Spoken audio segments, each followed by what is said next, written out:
Consider, if you will, the map of the Mediterranean world in the year 1120. Jerusalem has fallen to Christian forces. The holiest city in Christendom now flies the banner of the cross. It should have been a moment of pure triumph, the culmination of decades of sacrifice and struggle. Yet for those who understood the realities of power and distance, of supply lines and human nature, victory brought not relief, but a dawning sense of impossible challenge. The First Crusade had succeeded beyond anyone's reasonable expectation. Against staggering odds, European knights had marched nearly 3,000 kilometers from their homelands, fought their way through hostile territory, and seized the prize that had seemed beyond reach. But triumph on the battlefield is one thing. Holding what you have won, protecting it, sustaining it across vast distances, that is something else entirely. Picture the strategic nightmare that confronted the new rulers of the Crusader states. They held a thin strip of coastal territory stretching from Edessa in the north to Jerusalem in the south, perhaps 650 kilometers of coastline, rarely more than 160 kilometers deep. Behind them lay the Mediterranean, their lifeline to Europe. Before them stretched the lands of Islam, recovering from shock, calculating, preparing. The Crusader states were islands in a hostile sea, and here was the fundamental problem that would haunt them for 2 centuries. The very men who had won these territories could not stay to defend them. The feudal system that had mobilized the First Crusade contained within it the seeds of strategic failure. A knight owed his lord perhaps 40 days of military service per year. Some served longer from piety or adventure, but most who survived the crusade had estates to manage, families to see, obligations to fulfill. They had done their duty to God and their conscience. They sailed home. The frontier they left behind was, chronically, desperately undermanned. The numbers tell a stark story. Historians estimate that perhaps 100,000 people participated in the First Crusade, when you count knights, infantry, pilgrims, and camp followers. By the time Jerusalem fell in 1099, disease, battle, and desertion had reduced that number dramatically, and of those who remained to celebrate victory, perhaps 1 in 20 stayed in the Holy Land permanently. The vast majority returned to Europe within a year of conquest. What remained was a collection of feudal states: the Kingdom of Jerusalem, the County of Tripoli, the Principality of Antioch, the County of Edessa, defended by perhaps 2,000 knights and perhaps 15,000 infantry at most. These forces had to garrison cities, defend fortresses, patrol borders, and somehow protect the flood of pilgrims now journeying to the holy sites their victory had opened. For that was the paradox. Success created its own vulnerability. With Jerusalem in Christian hands, the faithful came. They came in their thousands, sailing from Genoa and Venice and Marseille, landing at Acre or Jaffa, then travelling inland through territory that remained profoundly dangerous. The roads between the coast and Jerusalem wound through ravines and mountain passes, perfect terrain for ambush. Muslim forces, regrouping after defeat, found these pilgrims irresistible targets. They were usually unarmed, unfamiliar with the terrain, travelling in small groups. They carried money and goods. They represented everything the dispossessed Muslims had lost. The slaughter was terrible. We will never know exact numbers, but chronicles speak of roads lined with bones, of entire pilgrim groups disappearing, of families who sold everything they owned for passage to the Holy Land, only to die within sight of Jerusalem's walls.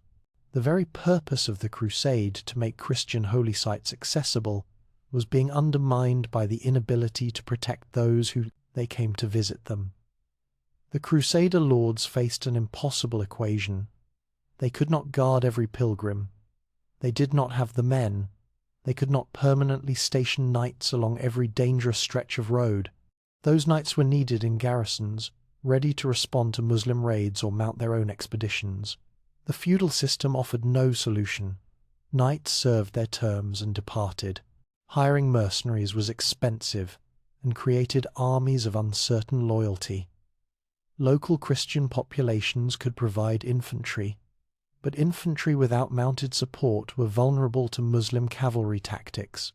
Something new was needed, an innovation, a force that combined the military effectiveness of knights with the permanence of monks, that would not sail home when duty was done, that would make the defense of pilgrims and holy sites not a temporary obligation, but a life's calling.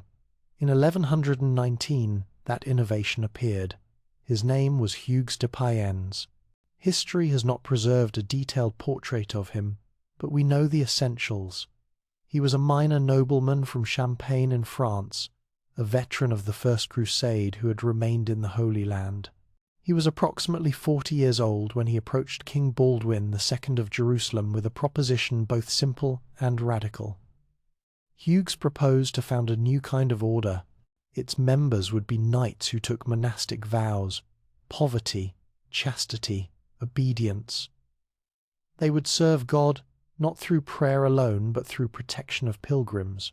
They would be permanent warriors, bound by sacred oath to remain in the Holy Land, to patrol the dangerous roads, to provide the sustained military presence the Crusader states so desperately needed.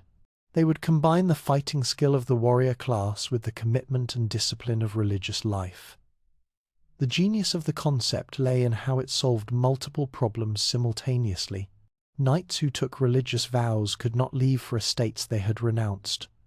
They could not marry and produce heirs who might demand they return home. Their poverty meant they fought not for plunder but for spiritual reward. Their obedience created military discipline unusual in an age when knights often pursued personal glory over tactical wisdom, and their religious status gave them moral authority that mercenaries could never possess. Baldwin II understood immediately. Here was the answer to his strategic dilemma.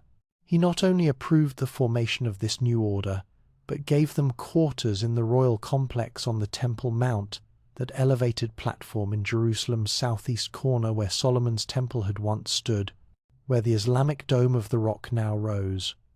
The location was freighted with symbolism. These knights would be guardians not just of pilgrims but of Christianity's holiest site.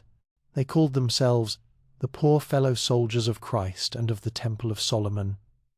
History would know them more simply as the Knights Templar. Imagine the scene. 9 knights, Hugues de Payens, and 8 companions taking their vows in 1119. 9 men pledging their lives to protect thousands of pilgrims they would never meet, on roads they would patrol for decades, in a land far from their birthplace. It must have seemed quixotic, impossibly idealistic. How could 9 warriors make any difference against the scale of the problem? But Hugues understood something crucial: the power of symbolism and strategic positioning. The Templars' actual military capacity in those early years was limited. 9 knights, no matter how skilled, could not guard every pilgrim or patrol every road. What they could do was establish a model, demonstrate a commitment, and build partnerships that would multiply their effectiveness. Their headquarters on the Temple Mount was itself a strategic masterstroke. The Temple Mount occupied the highest ground in Jerusalem. It was not merely symbolically important, it was militarily significant, offering commanding views of the surrounding territory. By establishing themselves there with royal permission, the Templars positioned themselves at the physical and symbolic heart of the Crusader kingdom. When pilgrims came to Jerusalem, they saw the Templars. When nobles gathered to discuss strategy, the Templars were present. They were few, but they were visible. And they began building relationships. With King Baldwin, certainly they cultivated royal favour through reliable service, through being present when other knights had returned to Europe, through offering counsel based on permanent residence rather than temporary duty. With local nobility, who gradually understood that supporting the Templars meant having a permanent military force available, unlike feudal levies. With pilgrims themselves, who spread word back to Europe of these warrior monks who protected the roads. The early years were, by any measure, difficult. 9 knights with limited resources attempting to secure routes across territory they did not fully control. They survived through focus. Rather than attempting to guard all pilgrims everywhere, they concentrated on the most dangerous routes, particularly the road from Jaffa on the coast to Jerusalem, the main pilgrim artery. They established patrols, learned the terrain, built relationships with local Christian communities who could provide intelligence about Muslim movements. They made their presence known and consistent. What sustained them was certainty of purpose. The Chronicles suggest these early Templars possessed an almost fierce conviction. They had found, in this combination of military and religious life, something that answered a deep need. The warrior culture of medieval Europe glorified combat, but struggled with its moral implications. How could killing be righteous? The Templars had an answer. Killing in defense of pilgrims and holy sites was not merely permitted but sacred duty. They were God's soldiers in the most literal sense. This certainty attracted attention. Bernard of Clairvaux, perhaps the most influential Christian thinker of the age, would later write a treatise praising the Templars, arguing that they represented a new kind of knighthood, sanctified and purposeful. But that endorsement was still years away. In the early years, the Templars had only their commitment and the gradually dawning recognition that they represented something the Crusader states needed desperately: reliability. For reliability, in strategic terms, is everything. Feudal armies were powerful but unpredictable. They served limited terms. Their loyalty was to individual lords, creating complex and sometimes conflicting obligations. They pursued personal glory and plunder. The Templars offered something different, a force that would be present year after year, that took orders from the Grand Master, and through him served the broader defence of the Holy Land, that fought not for gain, but for spiritual reward. King Baldwin understood this. By 1129, just 10 years after their founding, Baldwin would support the Templars in seeking formal recognition from the Church at the Council of Troyes. That recognition would transform them from a small group of committed knights into an international organization. But that transformation was built on the foundation of those first years. 9 men proving that the concept could work, that permanent warrior monks could provide the sustained defense that crusading armies could not. Consider the broader strategic landscape they inhabited. The Muslim world, after the shock of the First Crusade, was beginning to reorganize. Leaders like Zengi and Mosul were building power bases, arguing for jihad to reclaim lost territory. The Crusader states, meanwhile, remained divided among themselves, each focused on local concerns, sometimes warring with each other even as external threats gathered. The Templars, owing primary allegiance to the Pope rather than any secular ruler, could potentially transcend these divisions. But we are getting ahead of ourselves. In 1119, all of that was future. What existed was 9 knights, a grant of quarters on the Temple Mount, and a vow to protect pilgrims. It was the seed from which everything else would grow. And what made it possible, what made the entire Templar Order possible, was that it solved a real strategic problem. The Crusader states needed permanent defenders. Pilgrims needed protection.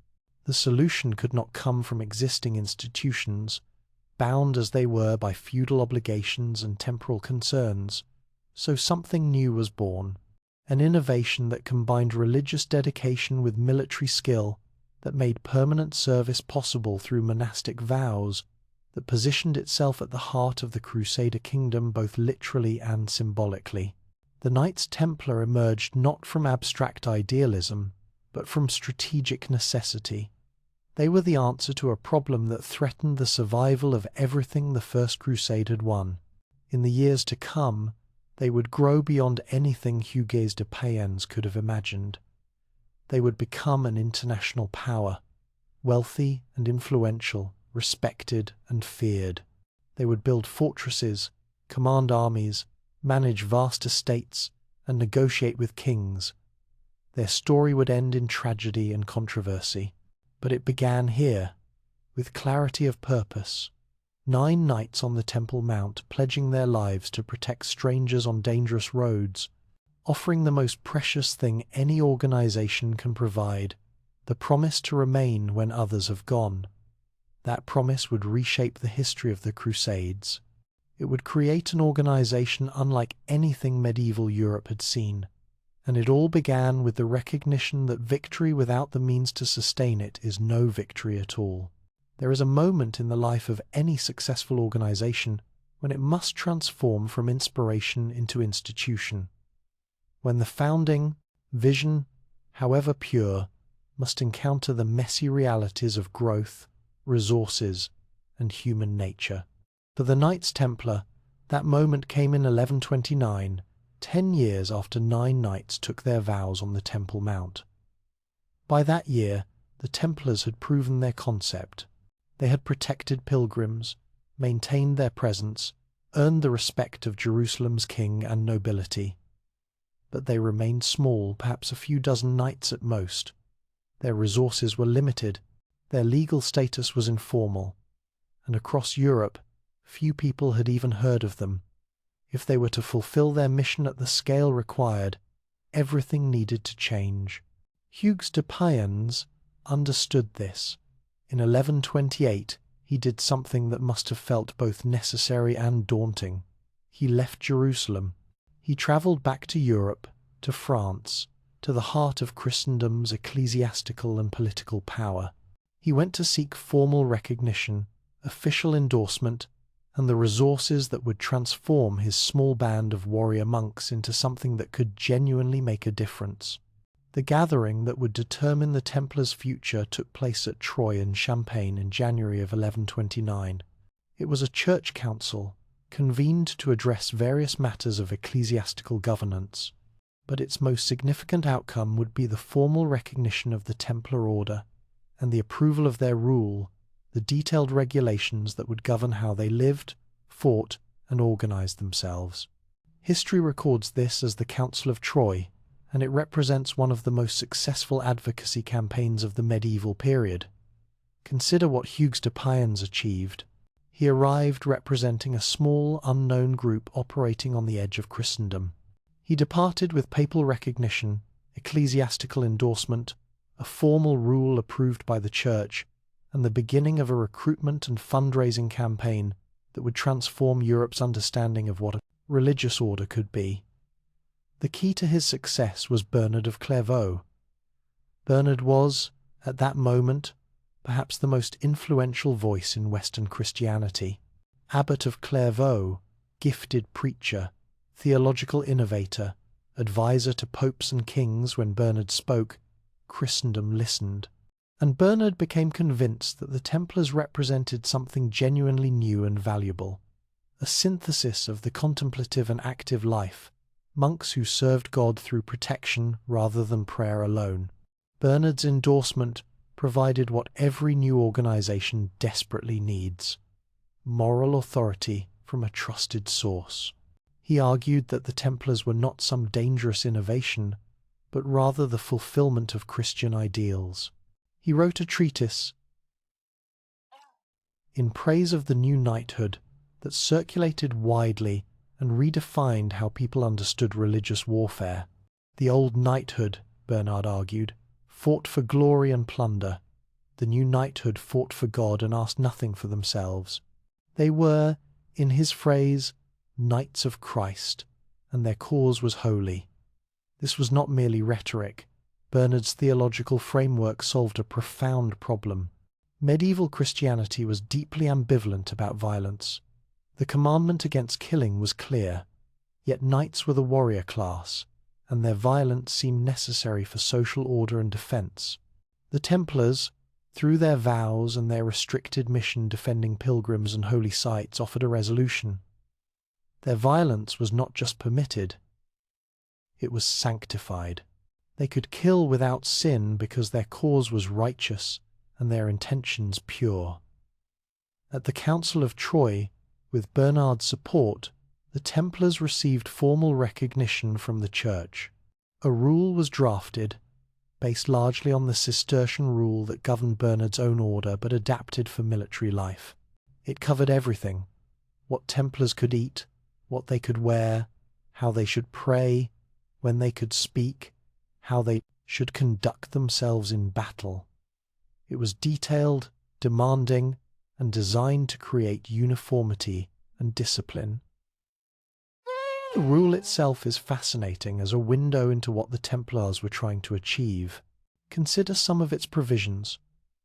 Templars were forbidden to hunt, except lions, a detail that reveals both their aristocratic background and the attempt to channel their warrior instincts toward appropriate targets. They could not kiss women, even their mothers or sisters, recognizing how isolation and celibacy created vulnerabilities.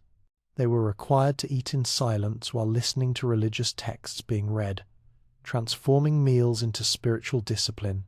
They slept in dormitories, fully clothed and armed, ready to respond instantly to threat.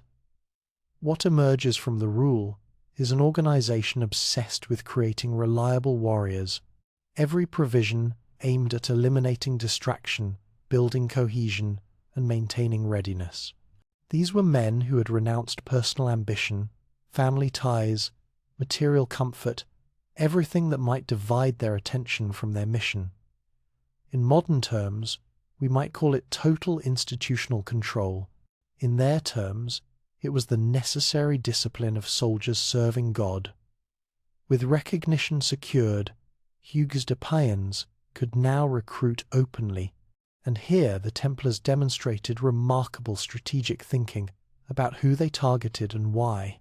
Medieval Europe was filled with younger sons of noble families facing a structural problem. Under primogeniture, the eldest son inherited the estate. Younger sons had to find their own path. They could enter the church, serve at court, become mercenaries, or hope their brother died without heirs. Many felt the constraints of their position trained as warriors, ambitious, capable, but lacking the resources to establish themselves independently. Marriage required a dowry. Establishing a household required land. Many younger sons existed in a kind of aristocratic limbo. The Templars offered them something valuable: purpose without the need for inheritance. A younger son who joined the Templars gave up nothing he possessed because he possessed little. He gained status as a member of an elite organization, spiritual purpose, military adventure, and membership in an international brotherhood. The vow of poverty was no sacrifice when you were not going to inherit wealth anyway. The vow of celibacy was manageable when you could not afford a politically advantageous marriage. The vow of obedience gave structure to lives that might otherwise lack direction. This was brilliant recruitment strategy. The Templars attracted men who brought military training and aristocratic connections, but who were available precisely because the feudal system had marginalized them. They were not drawing away lords who were needed to manage estates and provide feudal levies. They were offering an alternative to men who otherwise represented wasted potential. The response was remarkable. By the 1130s, just a few years after Troy, the Templars were recruiting successfully across France, England, Spain, Portugal, and the Holy Roman Empire. Young men came, bringing whatever possessions they had, and signing them over to the order. Older knights, veterans of crusading campaigns, joined in their final years seeking spiritual insurance through service. Even kings sent younger sons to be educated in Templar preceptories, building relationships that would prove invaluable. But recruitment was only half the equation. The Templars needed resources: land, money, infrastructure. And here again, they demonstrated organizational sophistication that was unusual for their era. The key was their geographic expansion strategy. Rather than concentrating holdings in one region, the Templars deliberately spread across Europe, establishing properties in a pattern that seems almost modern in its strategic logic. They focused on locations that served multiple purposes: generating income, facilitating recruitment, supporting logistics for moving men and resources to the Holy Land. Ports were critical. The Templars established preceptories near major maritime centres, La Rochelle and Marseille in France, London and Dover in England, Barcelona and Valencia in Spain. These locations controlled the flow of pilgrims heading to the Holy Land. The Templars could protect pilgrims from the moment they boarded ships, monitor who was travelling, and generate income by providing services and security. Port locations also facilitated the transport of money and supplies to the east, creating the logistical backbone the order needed. Trade routes were equally important. Templar properties clustered along major roads, connecting European cities and markets. This was partly about generating revenue from agriculture and commerce, but it also created way stations where Templars travelling across Europe could find safe lodging, fresh horses, and supply. The network effect was powerful. Each new property made the entire system more functional. Regional concentration created power bases. Rather than scattering properties randomly, the Templars often clustered holdings in particular regions, creating concentrations of land and influence. In Champagne and Burgundy, in Aragon and Portugal, in England's eastern counties, Templars became major landholders. This clustering gave them political weight in regional affairs, made them valuable allies to local nobility, and enabled economies of scale in managing agricultural production. The donations flowed in. Nobles gave land to the Templars as spiritual insurance, hoping that supporting warrior monks who fought in the Holy Land would benefit their souls. Merchants gave money, sometimes as straightforward charity, sometimes in exchange for Templar services. Pilgrims made bequests, grateful for protection received or anticipated. Within a generation of Troya, the Templars controlled thousands of properties across Europe, and they managed this dispersed empire with an organizational structure that was sophisticated for its time. At the apex stood the Grand Master in Jerusalem. He commanded overall strategy, made major policy decisions, and represented the order to kings and popes. Beneath him were senior officers with specialized responsibilities. The marshal commanded military operations, the treasurer managed finances, the draper supervised equipment and supplies. These men formed a kind of executive council, meeting regularly to coordinate the order's activities across vast distances. The Templar territories were divided into provinces, each commanded by a provincial master who controlled multiple preceptories in his region. The province of France, headquartered in Paris, was particularly important. It became the order's financial centre, managing revenues from across Europe. The province of Aragon controlled Spanish and Portuguese holdings. England, Germany, Italy, and the Holy Land itself each had provincial masters coordinating local activities. Individual preceptories operated with considerable autonomy in daily matters. Each was commanded by a preceptor who managed the local estate, supervised resident brothers, conducted recruitment, and reported regularly to his provincial master. Some preceptories were large complexes with dozens of brothers, extensive lands, and significant local influence. Others were small, perhaps just a few brothers managing a rural estate, but all followed the same rule, all reported through the same hierarchy, all contributed revenues to the central treasury. This structure balanced local flexibility with central control. Preceptors understood local conditions and could adapt to regional variations in economy, politics, and culture. But the rule ensured consistency in how Templars behaved. Provincial masters coordinated across multiple preceptories, preventing isolated units from pursuing contradictory policies. The Grand Master and his council made court, strategic decisions that individual preceptories then implemented. Annual chapter meetings brought together leadership from across the order. These gatherings, usually held in Jerusalem when possible, reviewed the previous year's activities, assessed financial health, discussed strategic challenges, and made policy decisions. They also served social and psychological functions, reinforcing brotherhood, sharing information about different regions, maintaining unity of purpose across an organization that spanned thousands of kilometers. The most innovative aspect of Templar organization was their financial system. Remember, this was an age when moving money safely across long distances was nearly impossible. Gold and silver were physically heavy and attracted robbery. No banking system existed in the modern sense. Trust between merchants in different cities was limited. The result was that commerce and pilgrimages were both constrained by the difficulty of transporting wealth securely.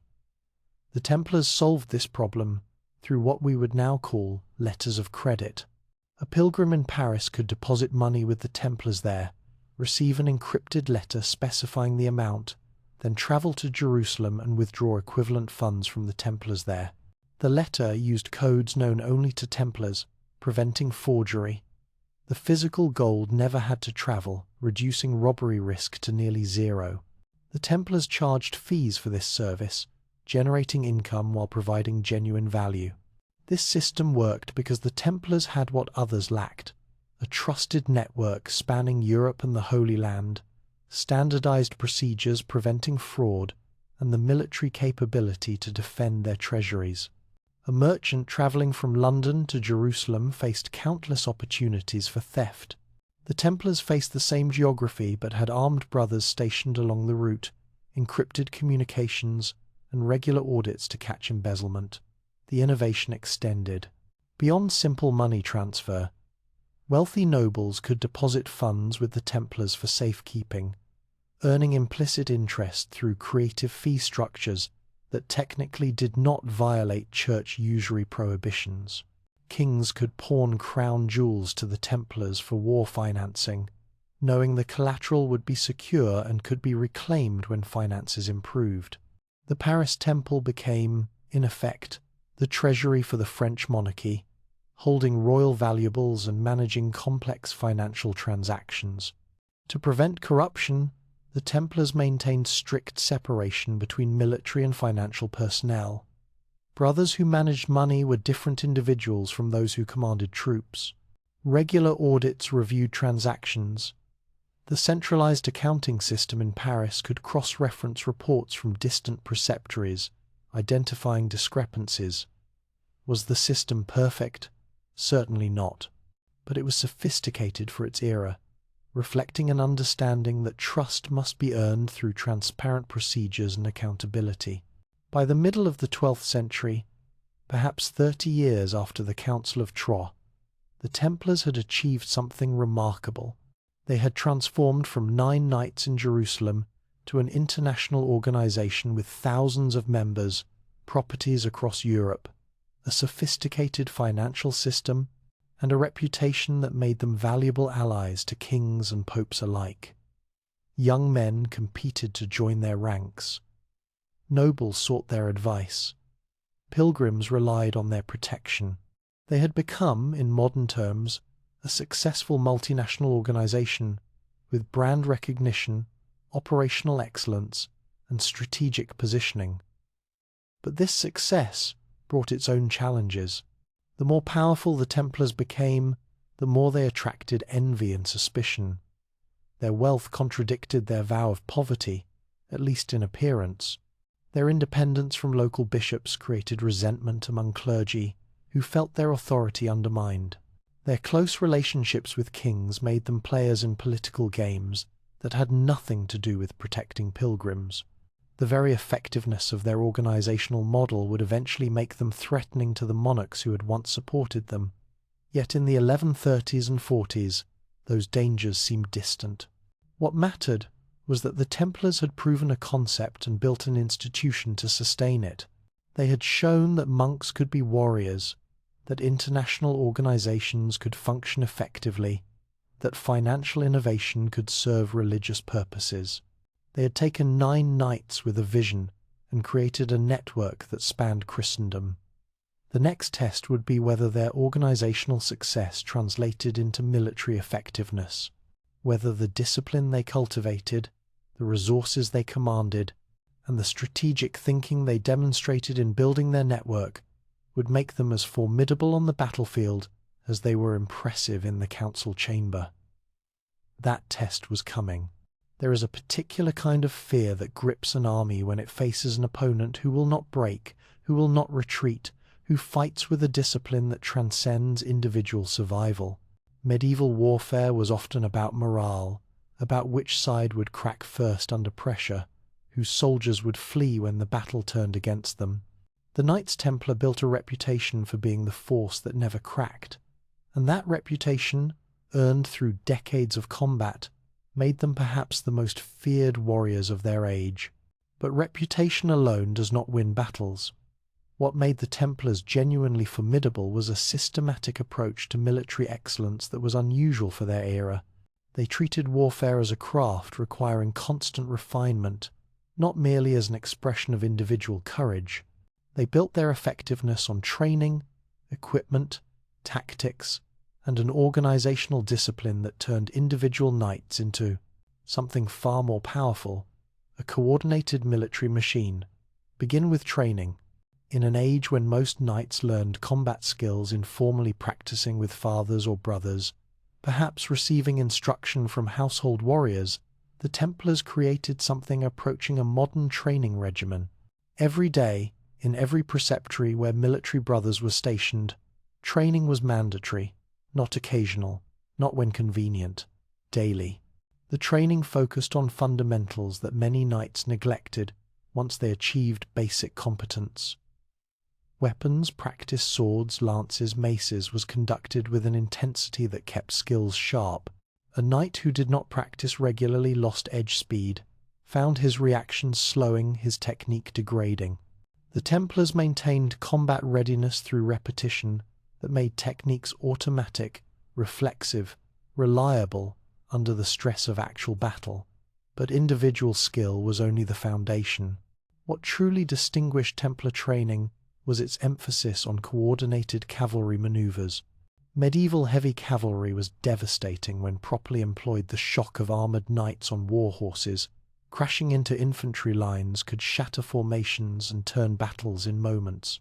But that shock effect required coordination. Horses and riders had to maintain formation through the charge, strike as a unified mass, not dribble into contact as individuals. Many feudal armies struggled with this. Knights were proud, individualistic, often more concerned with personal glory than tactical effectiveness. They would break formation to pursue individual combat, fragmenting the charge that should have been irresistible. The Templars drilled until coordination became instinctive. They practiced forming battle lines, maintaining intervals between horses, responding to signals from commanders. They trained their horses as carefully as themselves. War horses needed conditioning to charge into combat without shying, to tolerate the noise and chaos of battle, to respond to subtle cues from riders whose hands might be occupied with weapons. A poorly trained warhorse was a liability. A well-trained one was a weapon in itself. They also maintained physical conditioning that went beyond what many knights considered necessary. Fighting in armor in the heat of the Levant was exhausting. A battle might last hours. Knights who were not conditioned would tire, their reactions would slow, their effectiveness would decline precisely when it was most needed. The Templars treated physical fitness as a tactical advantage, not merely as personal virtue. Perhaps most crucially, they cultivated discipline over glory. The rule was explicit. Templars fought as units, under command. No brother could charge without permission. No brother could pursue fleeing enemies without orders. This was radical.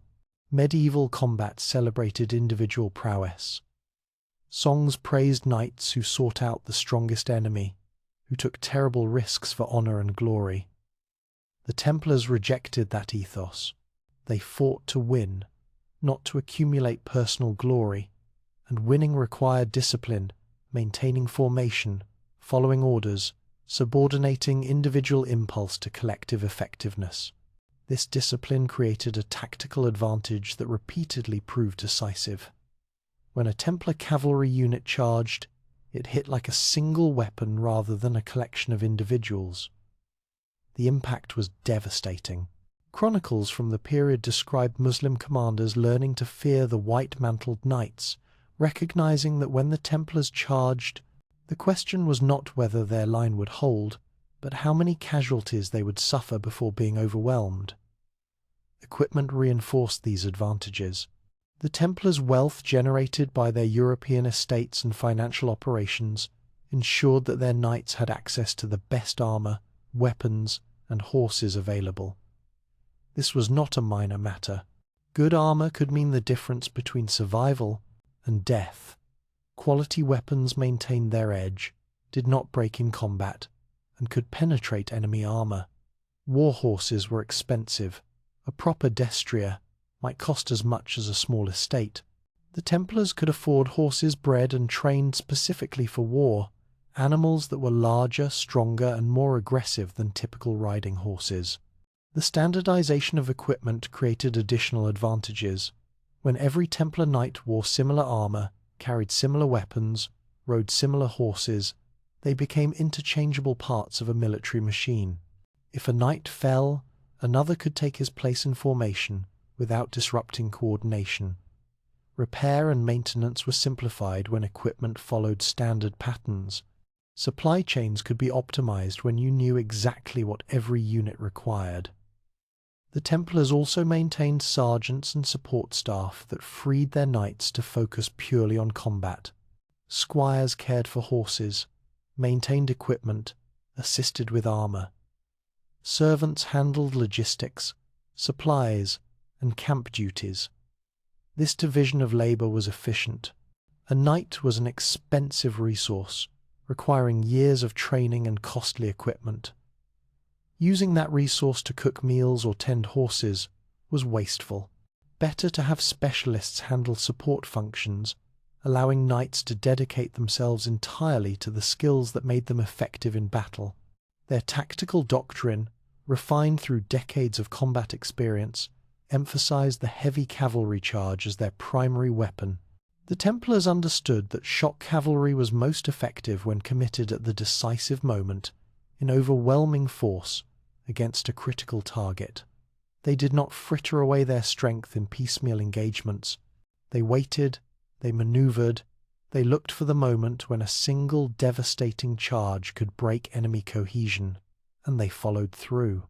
The rule contained a provision that has fascinated military historians. Templars were forbidden to retreat unless outnumbered more than 3-1, and even then only with explicit permission from their commander. If the Templar banner still flew, they fought. If the banner fell, they could rally to the Hospitaller banner if present, or to any Christian banner. But they could not simply flee because the battle was going badly. This was not suicidal fanaticism, though it has sometimes been portrayed that way. It was tactical calculation. Medieval battles often turned on morale. The side that broke first usually suffered catastrophic casualties during pursuit. Infantry fleeing from cavalry were slaughtered. Knights who fled might be captured for ransom, but common soldiers were often killed. By refusing to break, the Templars avoided the vulnerability of pursuit. They maintained cohesion even in defeat, allowing organized withdrawal rather than panicked rout. And often, their refusal to break gave other units time to regroup, turning potential disasters into survivable defeats. Of course, this doctrine required men willing to die rather than retreat. The Templars' religious convictions provided that willingness. They believed they fought for God, that death in defense of the Holy Land earned spiritual reward, that their sacrifice had meaning beyond personal survival. This was not abstract theology. It was practical psychology that made possible a tactical doctrine other forces could not sustain. Let us examine specific battles to see these principles in action. At Montgisard in 1177, the Templars demonstrated how tactical discipline and perfect timing could achieve victory against overwhelming odds. Saladin, the brilliant Kurdish commander who was rebuilding Muslim power in the region, invaded the Kingdom of Jerusalem with an army estimated at 26,000 men. King Baldwin IV could muster perhaps 500 knights and a few thousand infantry. By any rational calculation, the Crusaders should have avoided battle, seeking refuge in fortresses until Saladin withdrew. But Baldwin was 16 years old, suffering from leprosy, and perhaps more reckless than prudent. He decided to attack. The Templars, commanded by their Grand Master Odo de Saint-Amand, formed the vanguard, 84 Templar knights, against thousands. The Crusader army caught Saladin's forces while they were dispersed, looting the countryside. The Templars charged. Their discipline allowed them to maintain formation through the chaos. They struck the Muslim army before it could fully organize, driving through surprised formations and creating panic. The charge broke Saladin's center. The psychological shock of that white-mantled wave crashing into unprepared troops created cascading collapse. Units that might have fought effectively if properly formed instead broke and fled. The entire Muslim army disintegrated. Mongisard became legend. Against odds of more than 50 to 1, the Templars had achieved the kind of decisive victory that defined military reputations.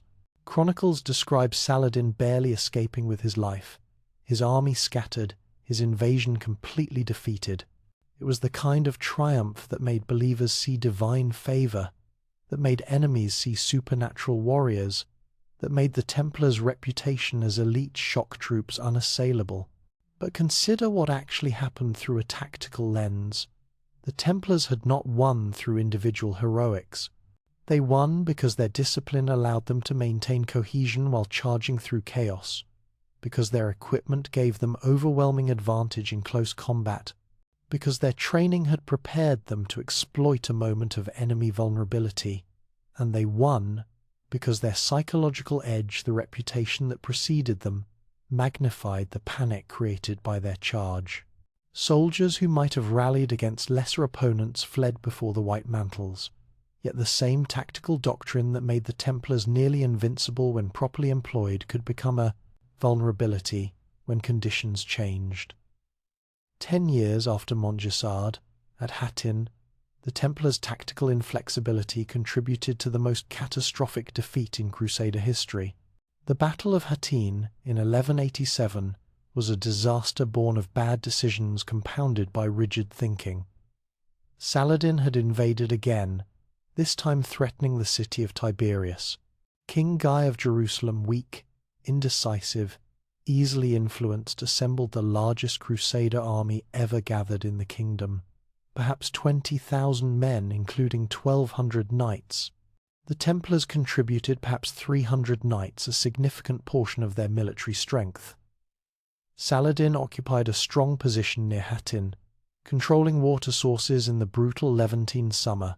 The prudent strategy was to wait, force Saladin to either attack prepared positions or withdraw when his supplies ran low. But political pressure and personal pride influenced Guy. Against the advice of experienced commanders, including Raymond of Tripoli, Guy ordered the army to march toward Hattin, away from water, into increasingly desperate tactical circumstances. The Templars, bound by their vow of obedience to legitimate authority, marched. As the day wore on, the army's situation deteriorated. No water, relentless heat, Muslim light cavalry harassing flanks, discipline beginning to crack. By the time they camped overnight, still short of water, the army was already defeated psychologically, even though no major engagement had occurred. The next day, Saladin attacked. The Crusader infantry, desperate for water, broke formation and charged toward Lake Tiberias in the distance. The knights, including the Templars, were left unsupported. Saladin's forces surrounded them, fired arrows into packed formations, prevented organized charges. The Templars fought as their doctrine demanded, refusing to retreat, maintaining formation, selling their lives dearly. But courage without tactical flexibility is just slow death. By day's end, the Crusader army had been destroyed. King Guy was captured. The true cross, Christianity's most sacred relic in the Holy Land, was lost, and most devastatingly, nearly the entire military force of the Crusader states was killed or captured. Saladin reportedly executed captured Templars and Hospitallers personally, recognizing them as the backbone of Crusader military power. Of the 300 Templar knights who had marched to Hattin, perhaps 2 or 3 escaped. The rest died or were executed. Hattin demonstrates the limitation of any tactical system, however effective. The Templars' doctrine of refusing to retreat, of fighting to the death, was devastating when applied at the right moment against the right enemy in the right circumstances.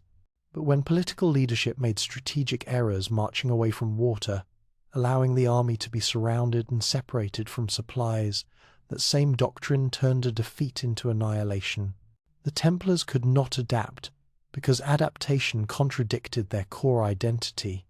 They were the force that did not retreat. That reliability was their strength. At Hattin, it was their destruction. Yet even this catastrophic defeat revealed something important about Templar military culture. They could have retreated individually. Knights could have fled under cover of darkness, sought personal survival. Many did not, because their identity as Templars superseded personal survival instinct. This was not stupidity. It was the outcome of years of training, religious conviction, and institutional culture that prioritized collective mission over individual preservation. Beyond pitched battles, the Templars' military effectiveness showed in their defensive capabilities. They built and garrisoned fortresses across the Crusader states, creating networks of strongpoints that controlled territory even when field armies could not. Templar fortresses were engineering marvels. Consider Castle Pilgrim on the Mediterranean coast. Built in 1218 through 1221, it occupied a rocky promontory jutting into the sea, protected by water on 3 sides. The landward side featured double walls with towers, creating killing zones where defenders could rain arrows and stones on attackers. Inside were workshops, stables, granaries, cisterns, everything needed to withstand extended siege. Underground passages connected different sections, allowing garrison movement even if walls were breached. The fortress could be supplied by sea, preventing complete blockade, or examine Chastel Blanc in the county of Tripoli, commanding a crucial mountain pass. The Templars rebuilt it with walls 5 meters thick, towers offering interlocking fields of fire, storage for supplies sufficient to last a garrison a year. The fortress was not merely defensive, it controlled movement through the pass, allowing the Templars to monitor and tax trade, to project power across a wide region from a single strongpoint. These fortresses formed networks with mutual supporting distance. If one castle was besieged, garrisons from neighbouring castles could sortie to relieve it. Coordinated from regional command centres, the fortress network created defence in depth that was far more effective than individual strongpoints could achieve. An enemy could capture one castle through siege, but capturing the network required resources and time that few attackers possessed. The fortresses also enabled the Templars to maintain military presence with relatively small forces. A fortress garrison might be 30 knights, and perhaps 150 infantry and support staff. But that garrison controlled the surrounding territory, protected local Christian populations, threatened Muslim supply lines, and provided a base for raiding parties. The multiplication effect was powerful. A few hundred knights distributed across fortress networks could project power across entire regions. Inside these fortresses, the Templars maintained the same discipline that made them effective in battle. Regular watch rotations, constant maintenance of weapons and fortifications, training routines that kept garrison troops combat-ready, even during long periods without engagement. They understood that defensive warfare required different psychology than battlefield combat: patience rather than aggression, maintenance of morale during tedious siege conditions, alertness over months or years of relative inactivity. The water systems they engineered were particularly sophisticated. Siege warfare in the Levant often turned on water supply. Fortresses needed cisterns that could sustain garrisons through dry seasons and extended blockades. The Templars built massive underground cisterns, some holding millions of litres, collecting rainwater through sophisticated drainage systems. They dug wells deep into bedrock, accessing groundwater even on elevated positions where surface water was unavailable. In at least one fortress, they created underground passages to springs outside the walls, allowing water collection even during siege. Food storage was equally critical. Granaries built into fortress foundations stayed cool, preventing spoilage. Salted meat, dried fruits, oil, wine, all stored in quantities that assumed sieges lasting a year or more. The Templars understood that fortress defense was ultimately about outlasting attackers, making siege so costly in time and resources that enemies would seek easier targets. What emerges from examining Templar military effectiveness is an organization that approached warfare systematically. They trained constantly, they equipped properly, they developed tactics that maximized their advantages. They built infrastructure that projected power efficiently. They cultivated psychological attributes, discipline, courage, and willingness to die that made their doctrine sustainable. They were not invincible, Hatim proved that, but they were consistently excellent, and in medieval warfare, consistent excellence was rare and valuable. Their military reputation enhanced their political and financial power. Kings wanted Templar contingents in their armies because Templar knights were reliable, disciplined, effective. That demand gave the Templars negotiating power, allowing them to insist on their independence, to refuse missions they deemed inappropriate, to maintain their special status. Their fortresses gave them territorial control that translated into political influence. Their military expertise made their council valuable in strategic planning. But military excellence also made them expensive to maintain and attractive to eliminate. Every Templar knight represented years of training and costly equipment. Losses like Hattin were devastating not just tactically but financially and organizationally, and their military effectiveness made them threatening. An independent military force, answering only to the Pope, capable of defending or attacking as their Grand Master chose. This was the kind of power that made secular rulers nervous. For now, in the 12th and 13th centuries, those concerns remained manageable. The Templars were needed. The Crusader states relied on them. Their military value outweighed anxieties about their independence. But as circumstances changed, as the military situation in the Holy Land deteriorated, as the Crusader states eventually fell, the question would become, what purpose did a military order serve when there were no longer Holy Land territories to defend? That question would prove existential. But in the age when Templars charged across the fields of Montgessard, when their fortresses controlled mountain passes and coastal promontories, when their white mantles struck fear into enemies, such concerns seemed distant. They had proven themselves in the most demanding arena, warfare. They had earned their reputation through discipline, training, equipment, and the willingness to die rather than fail their mission. The battlefield had tested them. They had passed. The test of politics would prove far more dangerous. Power, in the medieval world, flowed through carefully defined channels. Kings ruled territories. Bishops governed souls. Lords commanded vassals bound by oaths of fealty.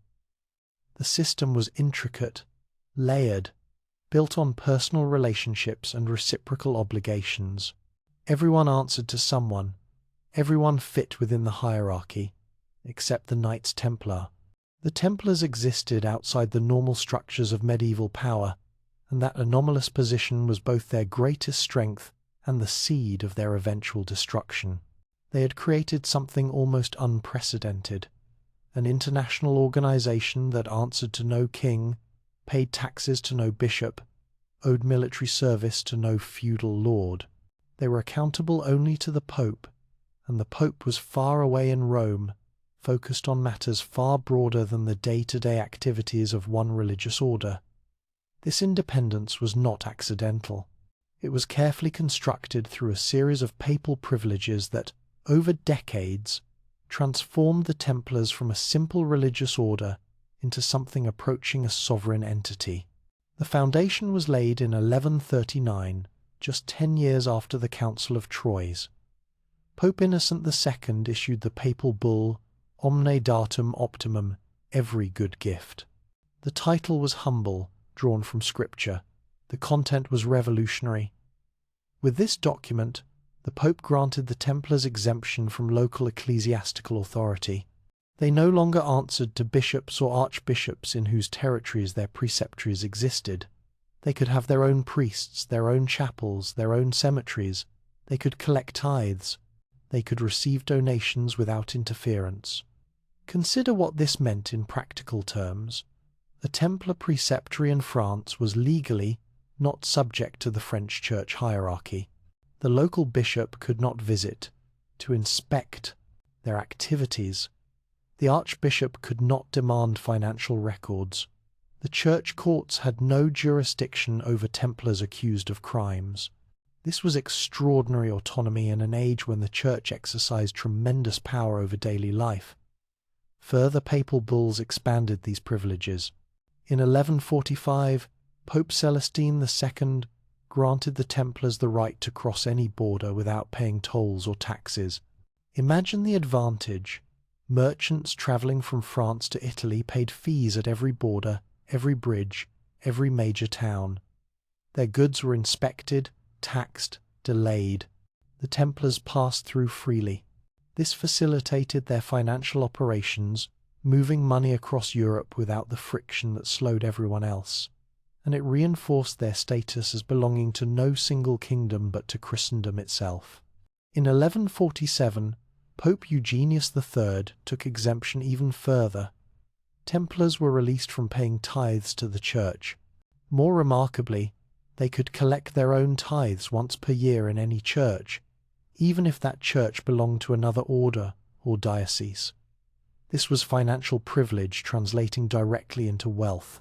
Tithes were a significant revenue source in medieval Europe, 10% of agricultural production, theoretically paid by all Christians. Exempting the Templars from paying while allowing them to collect was an enormous economic advantage. The cumulative effect of these privileges was to place the Templars in a unique position. They operated within European society, but were not bound by its normal rules. They were everywhere and belonged nowhere. They owed allegiance to the Pope, but the papacy was a distant abstraction. In practice, the Templars governed themselves. This independence manifested powerfully in the Crusader states, where the Templars became political actors whose influence sometimes rivaled that of kings themselves. The Grand Masters of the Temple were, by position and personality, significant figures in Jerusalem's politics. They advised the king indeed. They often knew more about military realities than kings who were sometimes young, inexperienced, or recently arrived from Europe. They commanded forces that represented a substantial portion of the kingdom's military strength. They controlled fortresses that guarded key terrain. Their consent was necessary for major military campaigns because no king could afford to campaign without Templar participation. This gave them extraordinary leverage. If the Templars disagreed with a proposed military strategy, they could simply decline to participate, and the campaign would likely fail for lack of sufficient forces. If they opposed a peace treaty, they could refuse to honour it in their own territories, and the treaty would collapse.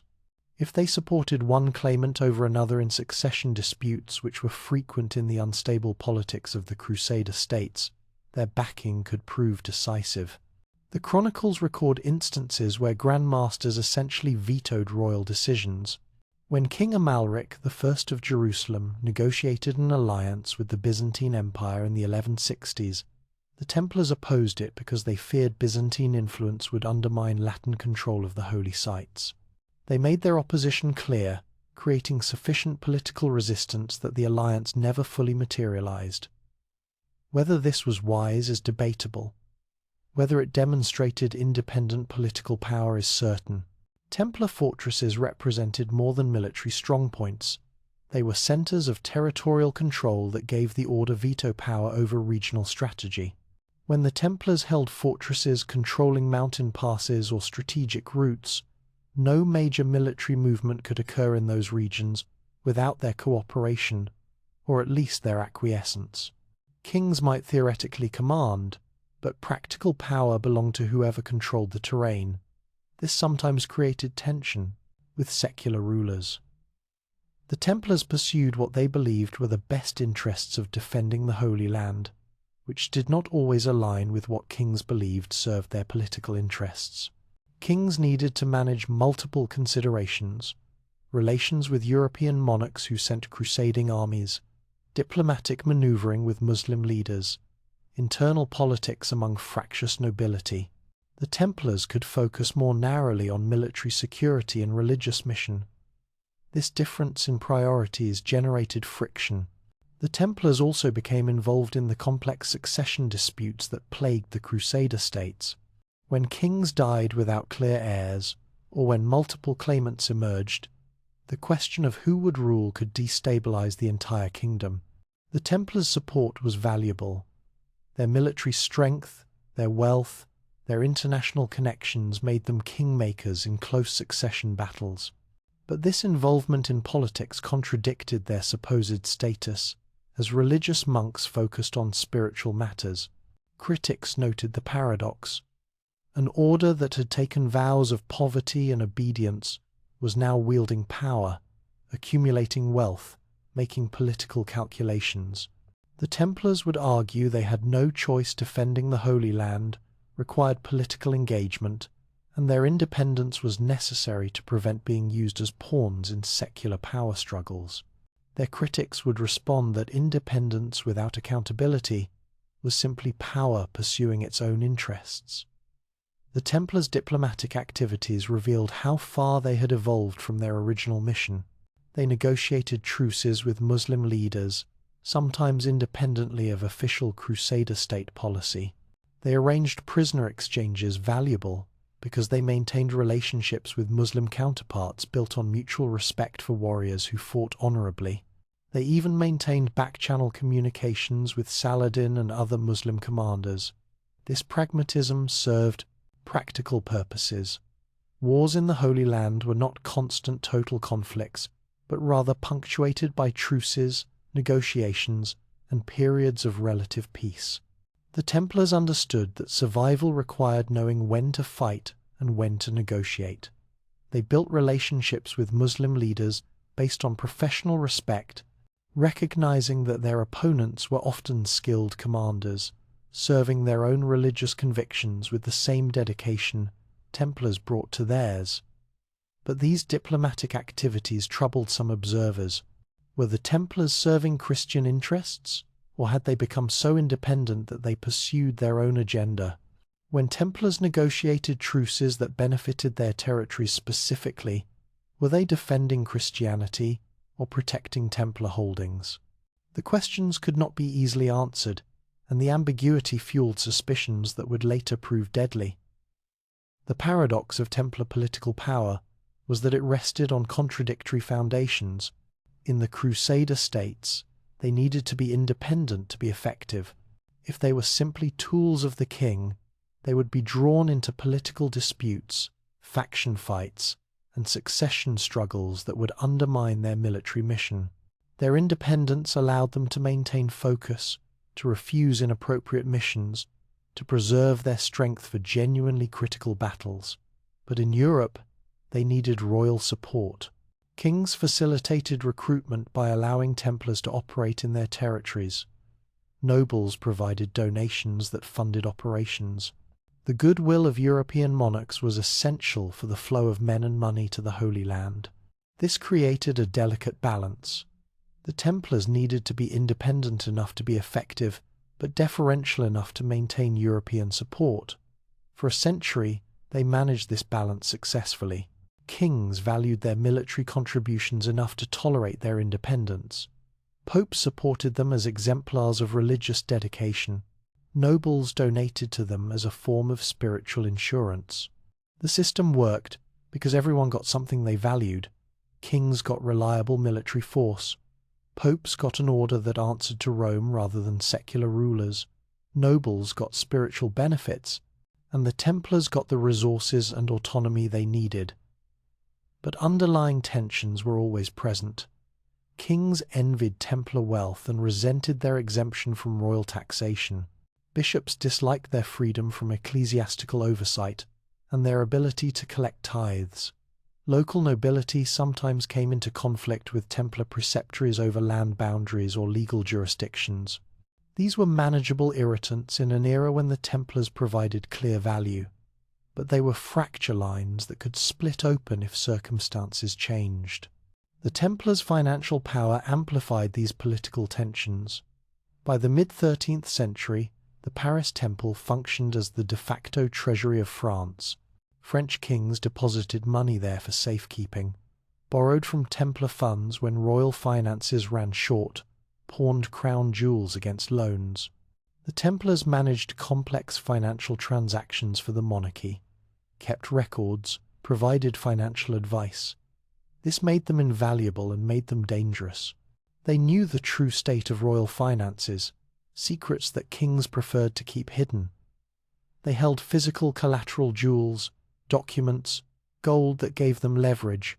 Their international network meant they could move money in ways that royal treasuries could not. They were, in effect, the only institution capable of international banking in an era before modern banking existed. Consider the relationship between King Louis IX of France and the Templars. Louis was pious, genuinely devoted to crusading, canonized as a saint after his death. He relied heavily on the Templars, both in France and during his crusading campaigns. They managed his finances, provided military support, offered logistical expertise. When Louis was captured in Egypt during his first crusade in 1250, the Templars paid a significant portion of his ransom. They literally bought the king's freedom. This created a relationship of dependence that was uncomfortable for a monarch. Kings were supposed to be supreme within their realms. Yet here was Louis, depending on a religious order for financial management, military support, even his personal freedom. The relationship was necessary but uneasy. Louis valued the Templars and protected them, but the dependence must have chafed. Other kings were less pious and more resentful. They saw an organization that was fabulously wealthy, paid no taxes, answered to no one they could control, and yet operated freely within their territories. They noticed that Templar preceptories were essentially fortress banks, filled with treasure but protected by armed brothers and legal privileges that made seizure difficult. The temptation was obvious. So were the obstacles. The Templars understood these political dynamics. They cultivated relationships carefully, provided services that made them valuable, maintained their reputation for reliability and discretion. They knew their independence was always conditional, always dependent on being more useful as allies than attractive as targets. For generations, they maintained that balance. But balance is fragile. It requires that all parties benefit more from cooperation than from conflict. It assumes that the value you provide exceeds the wealth you possess. It depends on circumstances remaining relatively stable. Change any of these factors, and balance becomes vulnerability. By the late 13th century, circumstances were changing rapidly.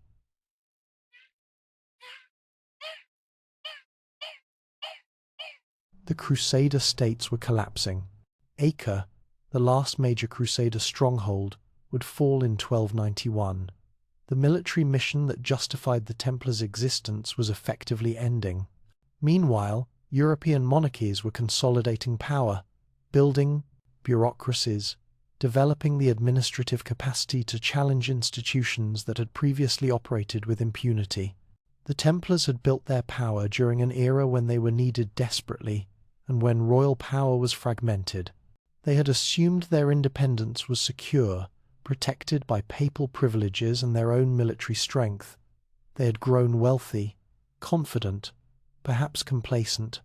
They had not fully appreciated how much their political position depended on circumstances that were rapidly changing. An organization that had spent 2 centuries accumulating power, wealth, and independence was about to discover that power without political protection is simply treasure waiting to be seized. The question was not whether someone would try to destroy them. The question was when, and whether the Templars would see it coming. The answer to both questions would determine whether 2 centuries of achievement ended in continuation or catastrophe. The warning signs were visible to those who looked carefully. Increasing tensions with Philip IV of France, declining papal power to protect privileged orders, growing public skepticism about Templar wealth, contrasted with their vow of poverty, the loss of the Holy Land removing their primary justification for existence.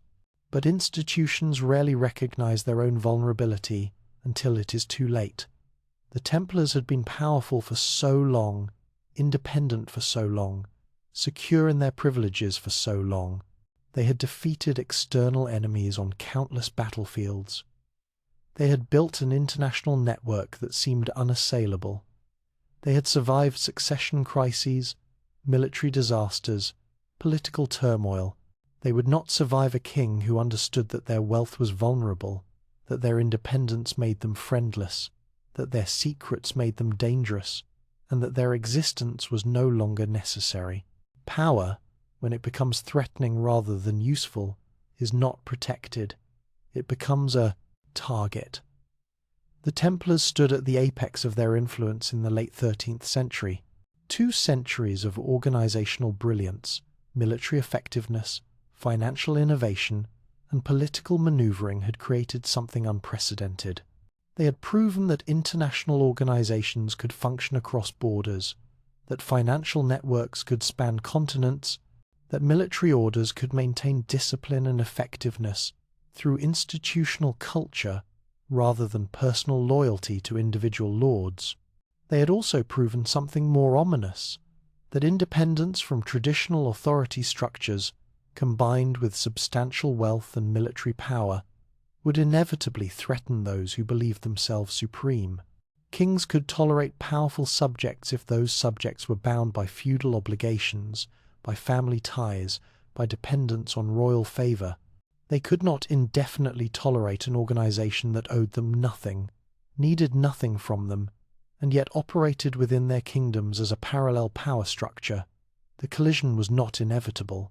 Different choices by different actors might have produced different outcomes, but the structural tensions were real. An independent military financial order operating across Europe, answerable only to a distant pope wealthy beyond measure, and increasingly, without clear military purpose. This was an inherently unstable configuration in the emerging age of centralized monarchies. The Templars had built something remarkable. Whether they could preserve it would depend on forces largely beyond their control. The ambitions of kings, the weakness of popes, the jealousy of rivals, and the simple human tendency to believe that power long held is power permanently secured. The test was coming, and unlike the military challenges they had faced so successfully, this test would not be won through courage, discipline, or tactical brilliance. It would be won or lost in council chambers, through legal maneuvering, through propaganda and political calculation. The Templars had proven themselves superb warriors. They were about to discover whether they were equally capable politicians when the stakes were not territory or military victory but their very survival as an organization. Money, in the medieval world, was a peculiar thing. It existed, certainly gold and silver coins minted by various authorities, their value fluctuating based on metal content and political stability. But moving money safely across distances was nearly impossible. Transporting physical gold invited robbery. Trusting distant merchants to honor obligations was risky when communication took weeks and legal enforcement crossed no borders. The result was that commerce was constrained, international trade was difficult, and pilgrimage to distant lands required either carrying dangerous amounts of wealth or hoping for charity along the way. The Knights Templar, almost accidentally at first, discovered they could solve these problems, and in solving them, they built an economic empire that rivaled kingdoms in wealth and sophistication. It began simply enough. Pilgrims travelling to the Holy Land needed to carry funds for the journey passage on ships, food, and lodging along the way, donations to holy sites upon arrival. Carrying gold was dangerous. Robbers haunted roads and ports, targeting travellers they knew carried wealth. Pilgrims were especially vulnerable, often unfamiliar with local languages and customs, travelling in small groups, obviously carrying resources for a long journey. The Templars, with their network of preceptories across Europe and establishments in the Holy Land, recognized they could offer a service. A pilgrim could deposit money at a Templar preceptory in Paris, receive a coded letter documenting the amount, then travel to Jerusalem and withdraw equivalent funds from the Templars there. The letter travelled with the pilgrim, but it was worthless to robbers who could not decrypt the code. The physical gold never moved, eliminating the primary risk.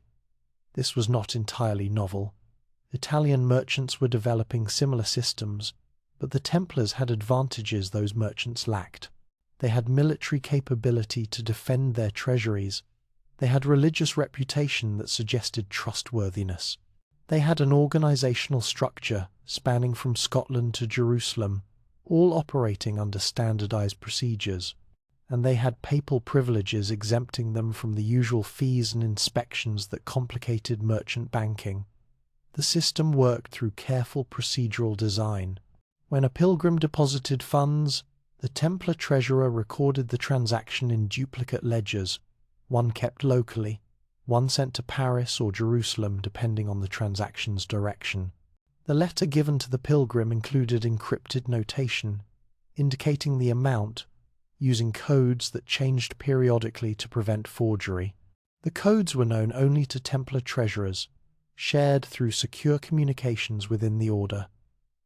Upon arrival in Jerusalem, the pilgrim presented the letter to the Templar treasury. The treasurer decrypted the code, verified the amount against records sent from Europe, and released the funds minus a service fee. The fee was substantial, perhaps 5 to 10%, but far less than the risk of robbery, and pilgrims paid it gladly. For the Templars, it was essentially pure profit. The gold never moved. They simply transferred ownership in their records. The fee was income generated by trust and organization, rather than by producing or transporting anything physical.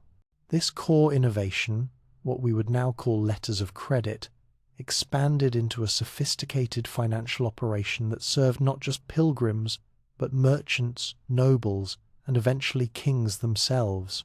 Merchants engaging in international trade faced similar problems to pilgrims. Buying wool in England to sell in Flanders, or spices in the Levant to sell in France, required moving funds safely across borders. The Templars offered the same letter of credit system, allowing merchants to deposit funds in one location and withdraw in another. The fees generated steady income. More importantly, it created relationships with the commercial class that was becoming increasingly important in European economies. These merchant relationships brought the Templars into the center of emerging commercial networks. They learned about trade routes, about which commodities moved where, about price differentials between markets. This information was valuable.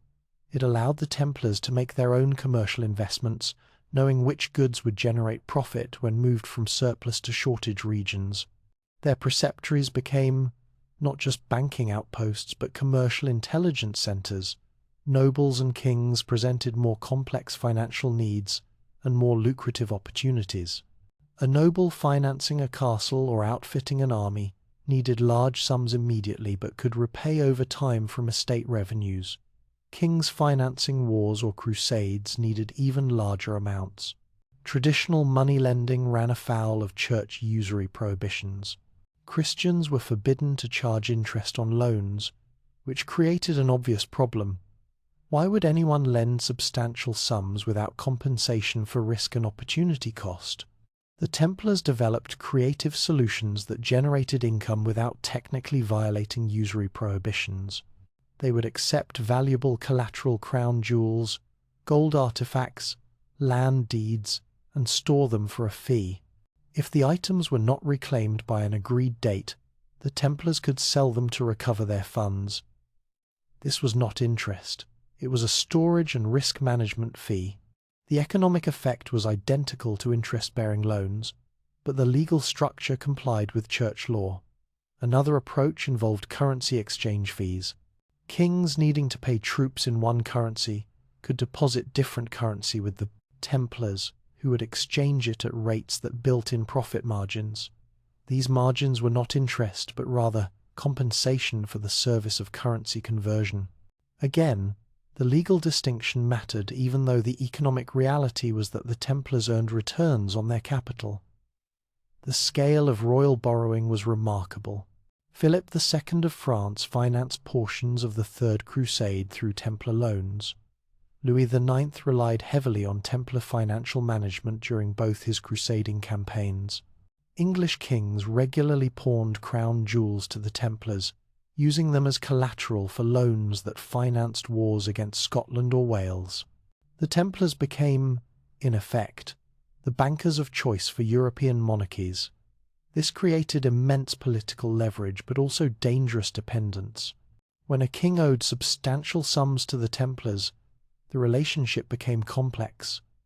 The Templars wanted repayment, but they also needed royal favour to continue operating in that kingdom. Pushing too hard for repayment risked royal anger. Being too lenient risked financial loss. The balance required diplomatic skill and careful judgment about how much pressure a relationship could sustain. The Paris Temple became the centre of this financial network. By the mid-13th century, it functioned as the royal treasury of France. French kings deposited revenues there, withdrew funds for expenses, pawned valuables for loans. The Templar treasurers in Paris managed royal accounts, kept detailed records, provided financial advice. They knew more about the true state of royal finances than anyone, except perhaps the king himself, and sometimes more than the king, given their meticulous record-keeping. This knowledge was power and vulnerability. Kings needed their financial expertise but resented their knowledge of royal debts and financial weaknesses. The Templars managed literally tons of gold and silver, held priceless jewels and religious relics as collateral. They maintained records that could embarrass or destroy political figures if made public. They were indispensable and therefore dangerous. The income from all these financial operations had to flow somewhere, and where it flowed reveals the sophisticated organizational structure undergirding Templar wealth. Every preceptory generated revenue from agriculture if it was a rural estate, from rents if it was urban property, from fees if it was a port facility, from banking services if it was a financial center. These revenues, minus local expenses, flowed upward through the hierarchy.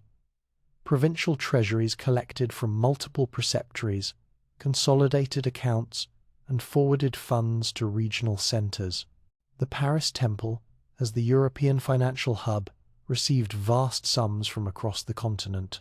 From Paris, funds were transferred to the Holy Land as needed to support military operations, fortress construction, and the permanent Templar presence in the East.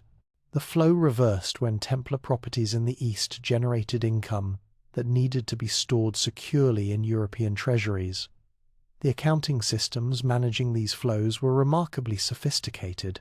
Double-entry bookkeeping was not yet standard practice in medieval Europe, but the Templars used systems that achieved similar goals, tracking both sources and users of funds, reconciling accounts between locations, detecting discrepancies that might indicate fraud or error. Regular audits reviewed preceptory accounts, comparing local records against centralized ledgers. Treasurers who could not reconcile their accounts faced investigation and potential punishment. This financial discipline was necessary because the sums involved were enormous and the temptations proportional. A corrupt treasurer could embezzle funds, falsify records, skim percentages from transactions. The Templars prevented this through multiple overlapping controls. Treasurers were separate from military commanders, preventing concentration of power. Multiple brothers witnessed significant transactions. Periodic surprise inspections verified that physical gold matched recorded amounts. Brothers who handled money took additional vows specifically about financial honesty. Despite these precautions, fraud sometimes occurred. The chronicles record cases of Templar treasurers caught embezzling, of brothers falsifying records to cover losses or thefts. The order's response was harsh expulsion at minimum, sometimes imprisonment, occasionally execution for serious cases. The message was clear. The order's financial reputation was sacred, and anyone undermining it faced severe consequences. The agricultural foundation of Templar wealth deserves attention, because financial sophistication rested on this unglamorous base. The thousands of properties the Templars owned across Europe were primarily agricultural estates. Some were grand, extensive lands with villages, mills, forests, fishing rights. Others were modest, a single farm, a vineyard, a sheep pasture. Collectively, they produced the steady income stream that funded everything else. Templar agricultural management was often innovative. They adopted new techniques earlier than surrounding estates, experimented with crop rotations, bred better livestock, built infrastructure like irrigation systems and improved mills. This was not accident but policy. The order had incentive to maximize production from lands they would hold permanently, unlike secular lords who might prioritize short-term extraction over long-term productivity. They also benefited from organizational advantages. A Templar preceptory could invest profits from good years into improvements for future years, knowing the same organization would reap those benefits. Secular estates often passed through inheritance, changed hands through marriages or wars, creating incentives for short-term thinking. Templar estates were held in perpetuity by an immortal organization that could think in decades or centuries. Urban properties generated different but substantial revenues. The Templars owned buildings in major cities, Paris, London, Barcelona, Marseille, which they rented to merchants, craftsmen, and wealthy families. Urban rents were lucrative, especially in growing commercial centers. Property values increased over time, making these holdings appreciating assets. The Templars also owned entire streets or districts in some cities, giving them significant influence over urban commercial life. Port facilities were particularly valuable. The Templars owned docking rights, warehouses, and ships in major Mediterranean ports. This gave them direct participation in maritime trade, one of the medieval economy's most lucrative sectors. They transported pilgrims, charged fees for cargo storage, invested in trading ventures. Port operations also supported their core mission. Controlling ports meant controlling who traveled to the Holy Land and under what conditions. The shipping operations reveal how the Templars vertically integrated their activities. They owned ships to transport pilgrims, who used Templar financial services to fund their journeys, who stayed in Templar properties along the way, who made donations to Templar churches in the Holy Land. Each step generated revenue, and controlling the entire chain maximized profit while ensuring service quality. By the late 13th century, estimates of total Templar wealth are difficult to establish with certainty, but the order was clearly among the richest institutions in Christendom. They owned approximately 9,000 properties across Europe. They controlled vast agricultural production. They managed the finances of multiple kingdoms. They held gold, silver, jewels, and precious relics worth fortunes. Their annual income likely exceeded that of many kingdoms, and because they paid no taxes and had no royal household to maintain, most of this income could be saved or invested. This wealth was simultaneously their greatest achievement and their fatal vulnerability.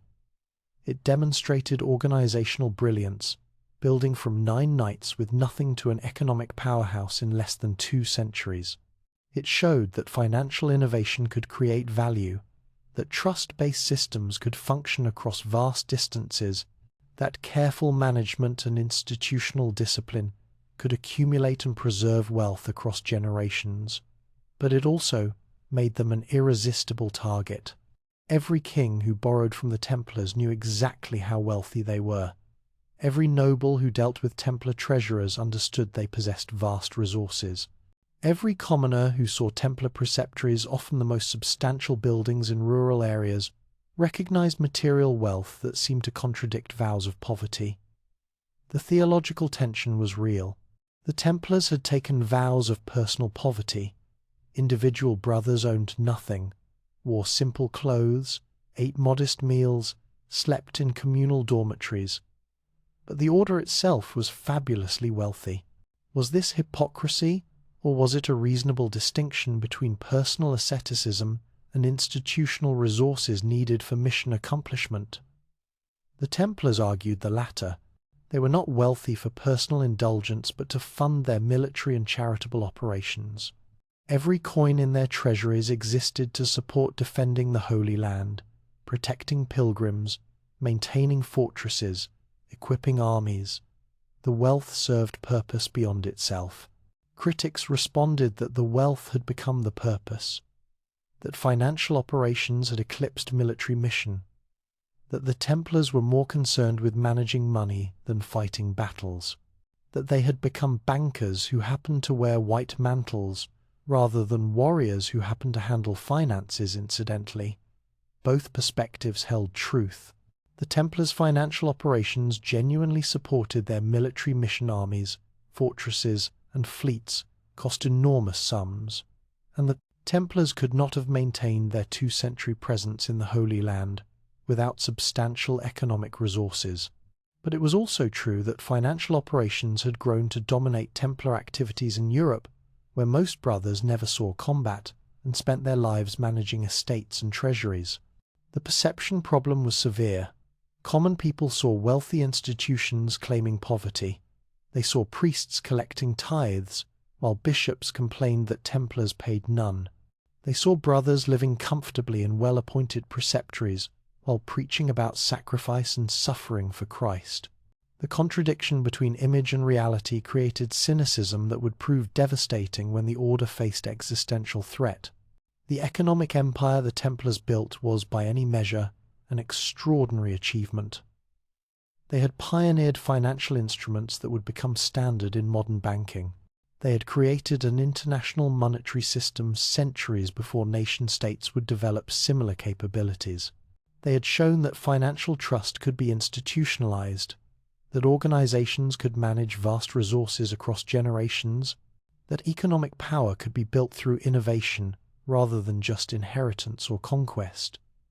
But they had also demonstrated something more ominous for their own survival, that independent wealth without political protection is simply accumulated treasure waiting for someone powerful enough and ruthless enough to seize it. The Templars controlled vast resources, but commanded no armies large enough to defend against determined royal assault. They had papal protection, but papal power was waning. They had treaties and privileges, but parchment cannot stop soldiers. An organization that had mastered money was about to learn a harder lesson, that in the contest between wealth and power, power usually wins. That financial sophistication is no defense against political determination, that the very success that seemed to make them invulnerable had actually made them the most attractive target in Christendom. Kings are always in need of money. The Templars had more money than most kings. This equation had an obvious solution, from the perspective of a monarch willing to ignore law, tradition, and sacred privilege. The question was not whether such a monarch would emerge. The question was when, and whether the Templars would recognize the danger before it was too late. The answer was approaching faster than anyone imagined, and it would come not from the East, where the Templars had fought for 2 centuries, but from France, where they had built their economic empire and believed themselves most secure. There are moments in history when everything changes in a single night, When institutions that seemed permanent vanish, when certainties dissolve, when the powerful discover that power without political support is merely the illusion of security, for the Knights Templar, that moment came before dawn on Friday, October 13th, 1307. Across France, in cities and towns, in rural preceptories and urban headquarters, royal soldiers moved simultaneously. They carried sealed orders, opened only hours before. They surrounded Templar properties. They waited for the signal. And then, as the first light touched the horizon, they moved. Within hours, virtually every Templar in France was under arrest. The most powerful military financial organization in Christendom had been decapitated in a single coordinated operation. The man who ordered this operation was Philip IV of France, called Philip the Fair for his striking appearance, tall, blonde, handsome, and utterly ruthless. He was 39 years old in 1307, and he had spent his reign systematically consolidating royal power, destroying institutions that challenged his authority, and solving chronic financial crises through confiscation and manipulation. Philip's relationship with the Templars was complex, built on dependence and resentment in equal measure. The Templars managed royal finances, held crown jewels as collateral, knew intimate details of France's economic fragility. Philip owed them substantial sums. More galling, he had sought admission to the order during his youth, whether from genuine piety or calculated ambition is unclear, and been rejected. For a man whose personality combined arrogance with paranoia, this rejection festered, but personal grievance alone does not explain the systematic destruction Philip unleashed. What drove him was a more fundamental calculation. He needed money desperately, and the Templars possessed wealth beyond measure. Their treasuries held gold, their properties generated income. Their exemption from taxation meant vast resources that could be seized and redirected to royal coffers, and their independence made them vulnerable. They had no kingdom to defend them, no army capable of resisting French military power, no political constituency that would rise to their defense. Philip had precedent for attacking institutions he found inconvenient. In 1303, he had orchestrated the capture and humiliation of Pope Boniface VIII at Anagni, demonstrating that even popes could be intimidated. When Boniface died shortly after, possibly from shock and humiliation, Philip ensured the next pope, Clement V, was a Frenchman dependent on royal favour. Clement moved the papal court to Avignon, within French sphere of influence, beginning the period called the Babylonian Captivity, when popes became effectively French clients. With a compliant pope and proven willingness to attack ecclesiastical authority, Philip had removed the primary protection the Templars relied upon. But attacking the Templars required more than mere will. It required legal justification, propaganda preparation, operational planning, and timing that would prevent warning or organized resistance. The preparation began years before the arrests.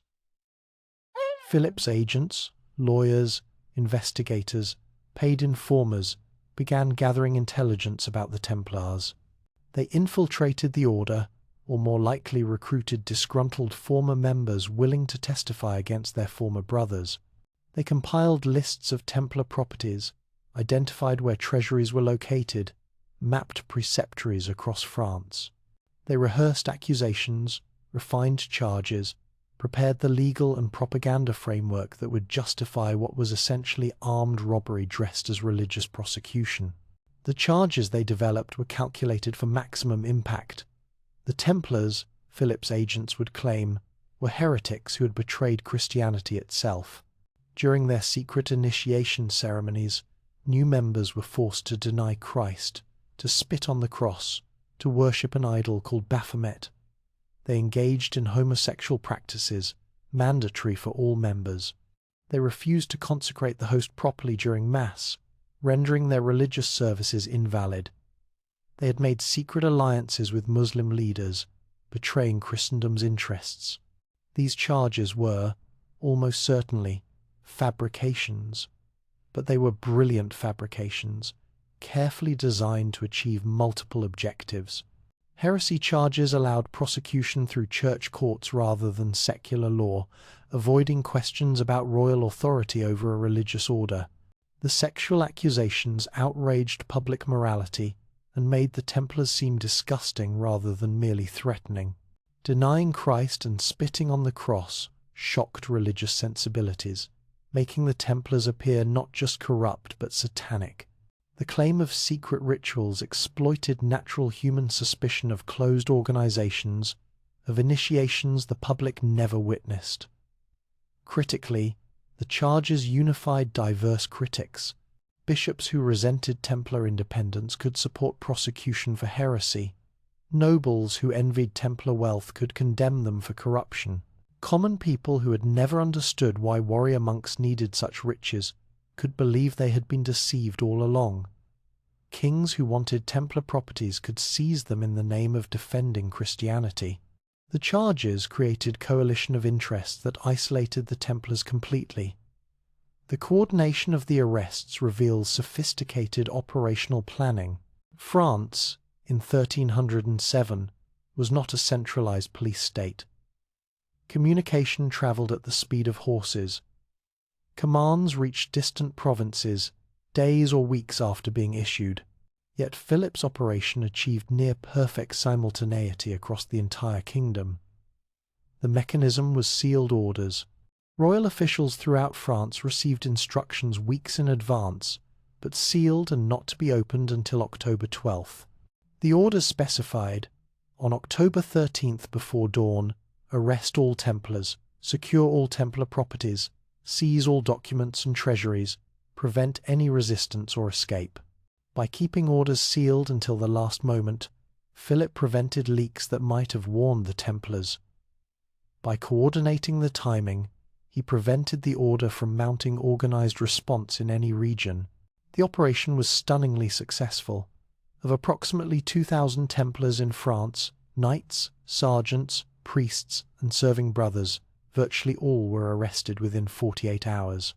Some individual brothers escaped, fleeing into hiding or across borders, but the organization was captured intact. More importantly, the surprise was total. The Templars had no warning, no preparation, no defensive plan. They went to sleep as an elite order and woke in chains. The immediate aftermath was chaos and confusion.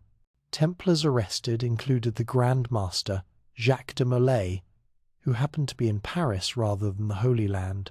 Senior officers of the order, men who commanded provinces or managed major preceptories, found themselves in royal custody. The decapitation of leadership was complete.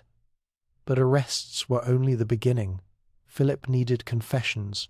Without admissions of guilt, the charges were merely accusations, and accusations against an order with 2 centuries of papal protection and powerful international connections would face serious challenge. Philip needed the Templars to convict themselves. The method was torture. Medieval judicial torture was not sadistic entertainment, but rather a legal procedure designed to extract confessions when other evidence was insufficient. It operated on the assumption that physical pain would force truth, that innocent persons would endure suffering rather than falsely confess, that guilty persons would eventually admit their crimes to stop the pain. These assumptions were, of course, profoundly flawed. Torture forces people to say whatever interrogators want to hear, regardless of truth. But in medieval legal theory, confession was the gold standard of evidence, and torture was an accepted means of obtaining it. The Templars were subjected to horrific treatment. Chronicles describe brothers stretched on racks, suspended by wrists tied behind their backs, subjected to burning, to starvation, to sleep deprivation. The torturers were skilled professionals who understood how to maximize pain while keeping victims alive and capable of speech. The objective was not to kill, but to break, to shatter will, to make continued resistance seem more unbearable than confession. And the confessions came. Within weeks of the arrests, Templars began admitting to the charges. They confessed to denying Christ, to spitting on the cross, to worshipping idols, to sodomy. The confessions were remarkably similar, suggesting either truth or far more likely that prisoners were being coached on what to say. When everyone confesses to essentially identical crimes in nearly identical language, that uniformity itself suggests coercion rather than genuine admission. Jacques de Molay himself confessed under torture. The Grand Master admitted that new members were required to deny Christ 3 times, to spit on the cross, though he claimed he had only simulated spitting, not actually done it. This confession from the order's leader was devastating. If the Grand Master admitted heresy, who could claim the charges were false? But torture produces confessions, not necessarily truth, and some Templars demonstrated extraordinary courage. When torture ended and they were allowed to speak publicly, they recanted. They declared their confessions had been false, extracted through unbearable pain, that the charges were lies, that they remained faithful Christians. These recantations put Philip in a difficult position. If Templars recanted, the confessions became legally questionable, undermining the entire prosecution. Philip's solution was simple and brutal: execute those who recanted.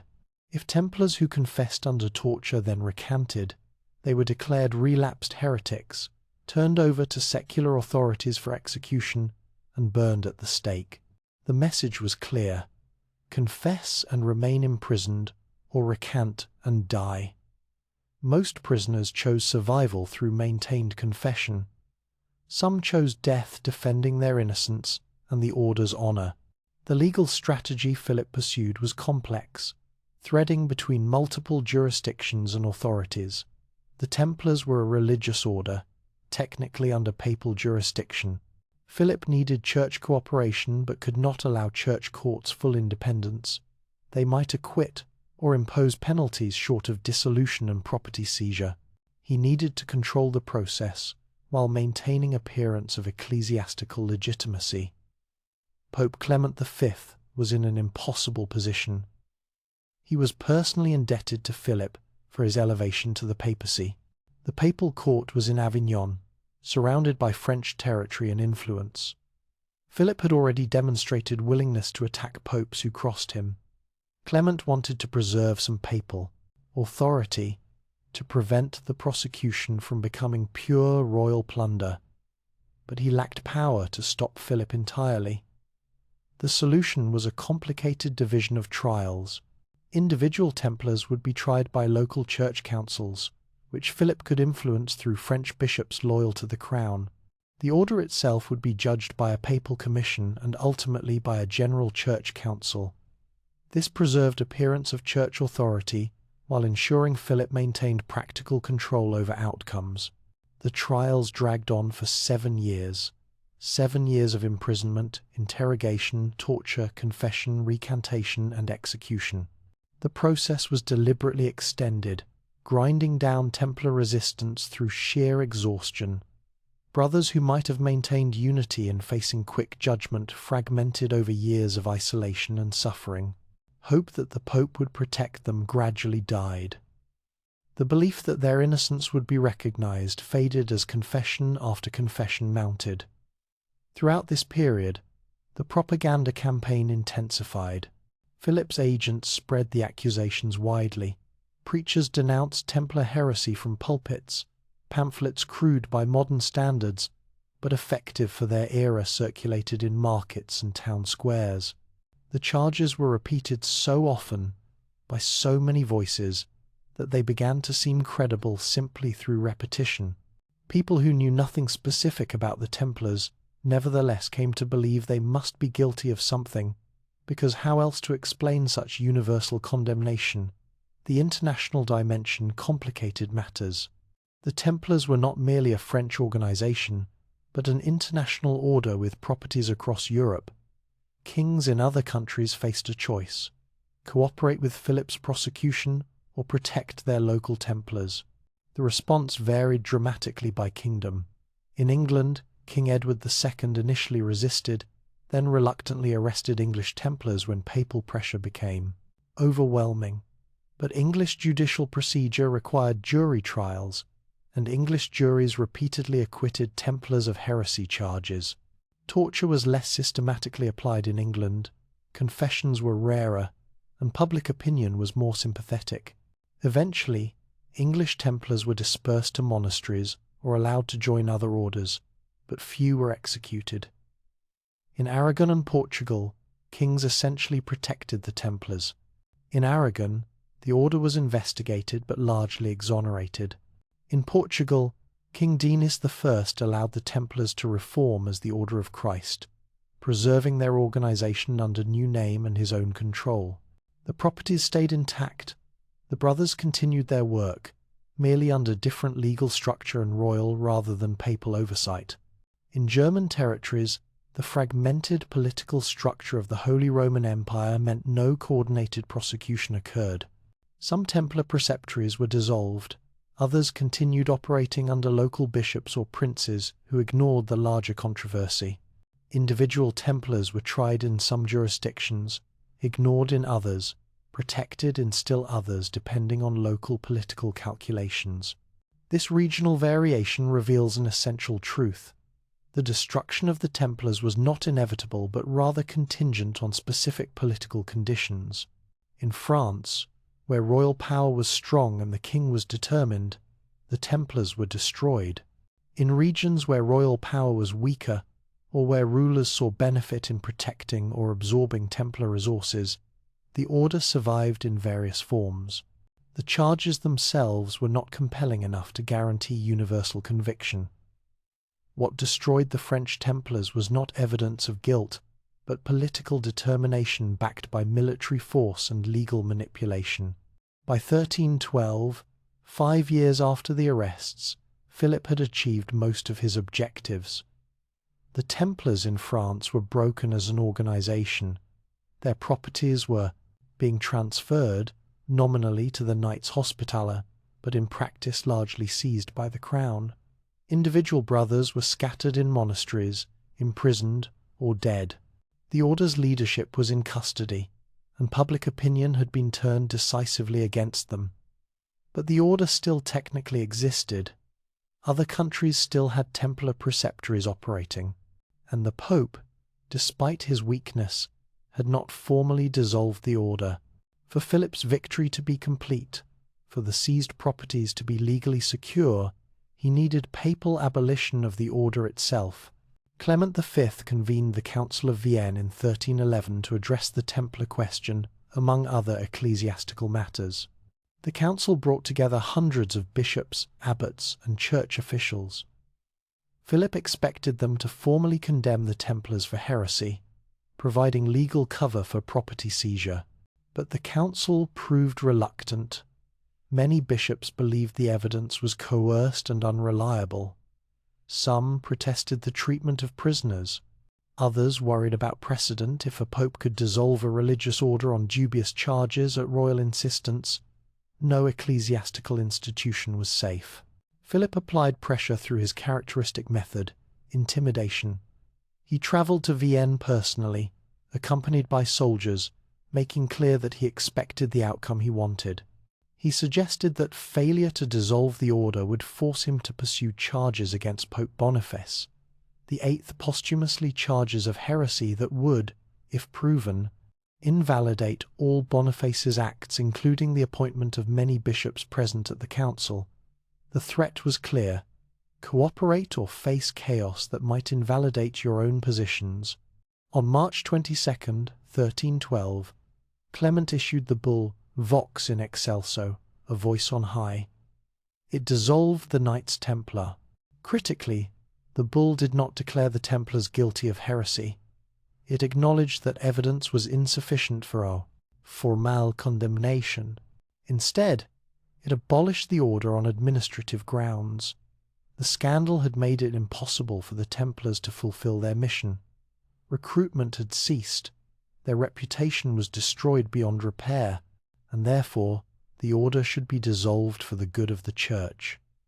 This was sophistry, but it achieved Philip's objective. The order no longer legally existed. Its properties could be transferred. its members could be permanently dispersed. The legal ambiguity actually served Philip well. He got dissolution without the precedent of papal condemnation, based purely on forced confessions, which might have troubled even his allies. The final act came 2 years later. Jacques de Molay, the last Grand Master, had confessed under torture years earlier. He had been promised mercy in exchange for confession, imprisoned, but not executed. On March 18th, 1314, he was brought before a church court in Paris for final sentencing, expecting transfer to permanent imprisonment in a monastery. Instead, before the assembled authorities, de Molay recanted. He declared that the confessions were false, extracted by torture, that he and his brothers were innocent, that the order had been faithful to Christ. He stated he had sinned by confessing to crimes he had not committed, by betraying his brothers through weakness. Whatever sentence the court imposed, he wanted the truth spoken. This public recantation was legally complicated. It made de Molay a relapsed heretic, subject to execution. But it also created a public relations disaster for Philip the Grand Master. Dying while proclaiming innocence would become a martyr rather than a confirmed criminal. Philip needed to act quickly before sympathy could build. That same day, without waiting for formal church proceedings, Philip ordered de Molay and another senior Templar who had also recanted executed as relapsed heretics. They were burned at the stake on an island in the Seine in view of Notre Dame Cathedral. Chronicles report that de Molay maintained his innocence to the end, that he asked to be tied facing the cathedral so he could pray toward it, that he died with dignity, proclaiming the order's faithfulness to Christianity. Legend arose almost immediately that de Molay, from the flames, cursed Philip and Clement, summoning them to appear before God's judgment within a year. Whether he actually said this is unprovable. What is documented is that Clement died a month later, and Philip died in a hunting accident 7 months after that. Both were dead within a year of de Molay's execution, giving the curse story credibility that has persisted through centuries.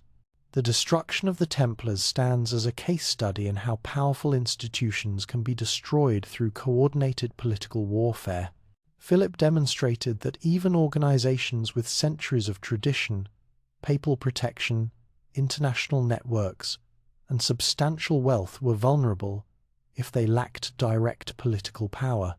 The Templars had military force, but not enough to resist a determined kingdom. They had papal privileges, but those privileges meant nothing when the Pope was weak and intimidated. They had wealth, but that wealth was precisely what made them attractive targets. The methods Philip employed would become template for attacking institutions: develop charges that unified diverse critics, prepare through careful intelligence gathering, strike with overwhelming coordination to prevent organized response, use torture to generate self-incriminating testimony, conduct prolonged legal proceedings that exhausted resistance, manipulate public opinion through propaganda, isolate the target from potential allies, and ultimately obtain formal legal dissolution that provided veneer of legitimacy to what was essentially armed seizure. For the Templars, 2 centuries of achievement ended not in glorious battlefield defeat, but in prison cells and torture chambers, in forced confessions and executions, in the slow, grinding destruction of legal proceedings manipulated by a king who had decided they were more valuable destroyed than preserved. They had survived Muslim armies, internal disputes, military disasters, financial crises. They could not survive political determination combined with legal manipulation and public propaganda. The lesson was stark. In medieval Europe's evolving political landscape, where royal power was consolidating and papal authority was weakening, independence without a protective kingdom was not freedom, but vulnerability. The Templars had thought their international status made them secure. Instead, it left them with no kingdom to defend them when the attack came. They were everywhere and belonged nowhere, and that left them, in the end, defenseless against a king who wanted their wealth and had the ruthlessness to take it. When an institution vanishes, what remains? The buildings, certainly Templar commanderies, still stand across Europe, repurposed as farms or monasteries or town halls, their original purpose forgotten by most who pass them. The legends, absolutely stories of Templar treasure and secret knowledge, have proliferated for 7 centuries, growing more elaborate with each retelling. But beyond physical remnants and mythical embellishments, what endures from 2 centuries of Templar innovation and ultimate destruction? The answer, perhaps surprisingly, is that the Templars left imprints on military organization, financial systems, and political consciousness that shaped European development long after the order itself ceased to exist. They demonstrated possibilities that could not be unlearned, even when the institution that created them was destroyed. They revealed vulnerabilities that would influence how power and wealth were organized for centuries to come. Begin with their military legacy, because that was their original purpose and remained their primary identity despite their later financial prominence. The Templars pioneered an approach to warfare that combined monastic discipline with military skill in ways that prefigured the professional standing armies that would eventually emerge in early modern Europe. Before the Templars, European military force was largely feudal knights who served limited terms, fought for personal glory, and returned home when obligations were fulfilled. The Templars showed that permanent, disciplined, trained forces could be more effective than larger numbers of temporary warriors. This lesson was not immediately absorbed. Medieval society continued to rely on feudal levies and temporary crusading armies for centuries after the Templars' destruction. But the idea had been planted that professional soldiers, bound by institutional loyalty and standardized training, might outperform warrior aristocrats fighting for personal honor. When European kingdoms eventually built standing armies in the 16th and 17th centuries, they were building toward a model the Templars had demonstrated 300 years earlier. The Templars' emphasis on combined arms coordination influenced military thinking in more immediate ways. They had shown how cavalry, infantry, and fortifications could work together as integrated systems rather than separate forces. Their fortress networks demonstrated how strong points could control territory through mutual support and coordinated response. Their tactical doctrine proved that disciplined formations following central command were more effective than collections of individual combatants pursuing personal objectives.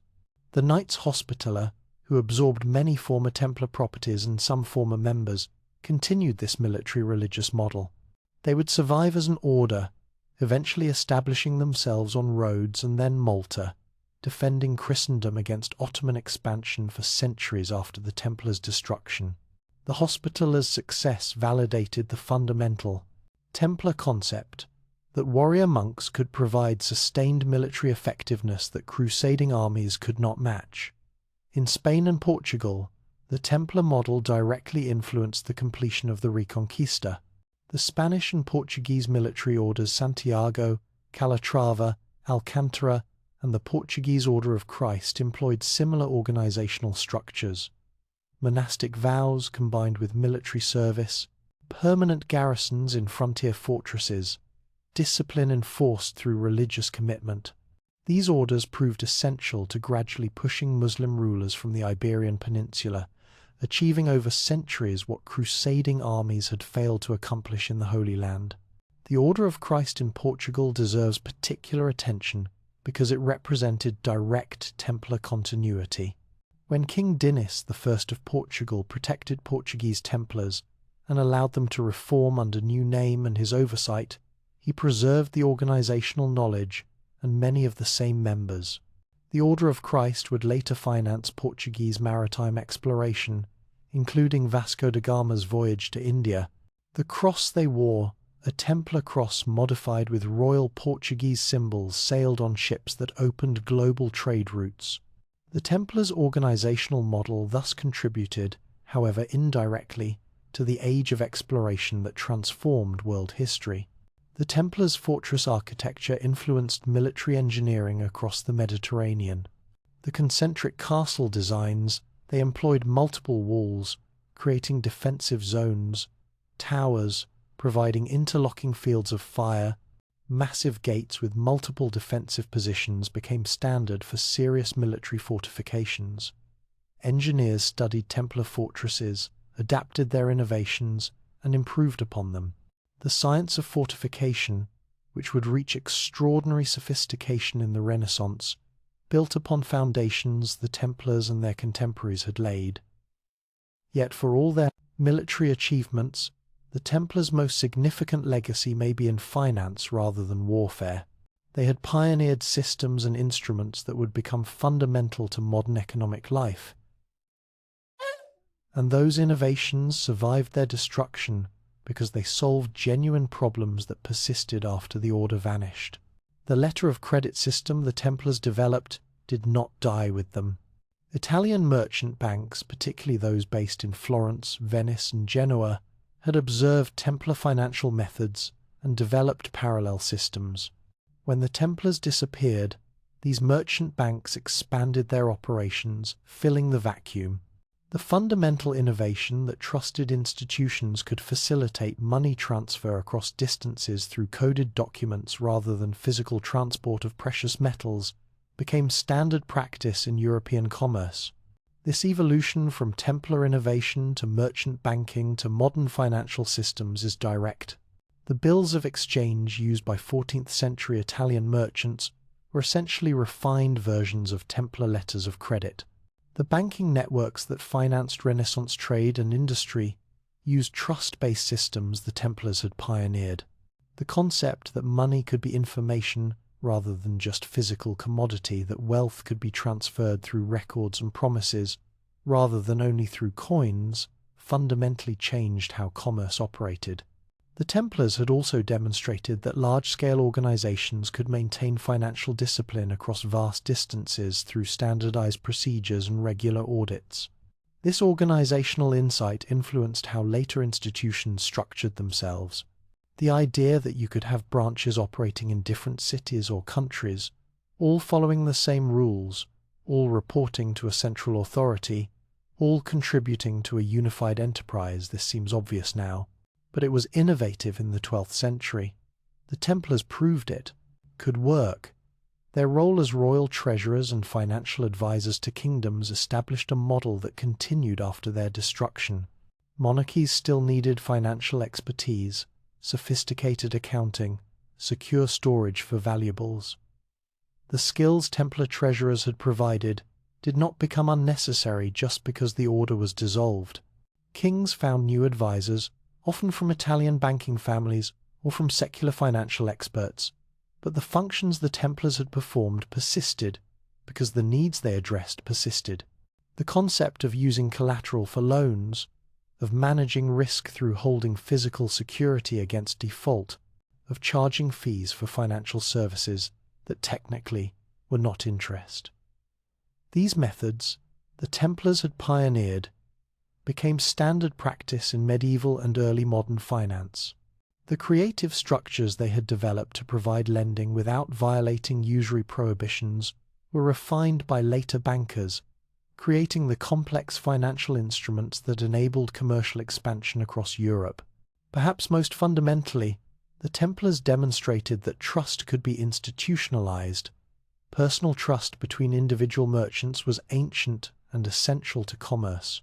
But the Templars showed that organizations could embody trust in ways that transcended individual relationships. You did not need to personally know the Templar treasurer in Jerusalem to trust that your deposit in Paris would be honored. The institution guaranteed the transaction. This concept that organizational reputation and standardized procedures could substitute for personal relationships was revolutionary and became foundational to modern economic systems. The political legacy of the Templars is darker but no less significant. Their destruction demonstrated techniques of institutional annihilation that rulers would employ repeatedly over subsequent centuries. Philip IV's methods coordinated surprise attack, torture to extract, confessions, prolonged legal proceedings to exhaust resistance, propaganda to turn public opinion, Manipulation of ecclesiastical authority to provide legitimacy became a template. When later monarchs wanted to destroy institutions that challenged their power, they studied what Philip had done. The dissolution of English monasteries by Henry VIII in the 1530s followed remarkably similar patterns. Charges of corruption and immorality, confiscation of property, forced confessions, intimidation of church authorities, legal proceedings that provided veneer of legitimacy to what was essentially seizure.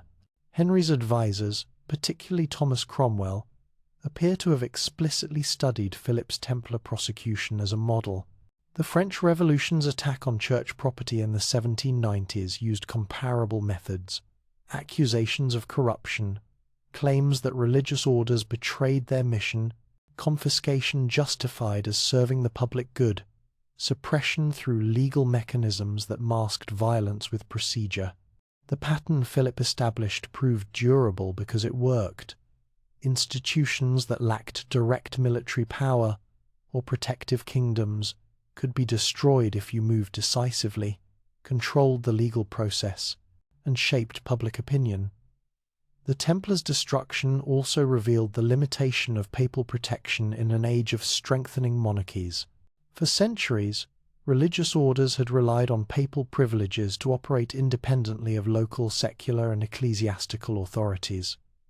The Templars had accumulated more such privileges than any other order, yet when faced with a determined king who controlled a compliant pope, those parchment protections meant nothing.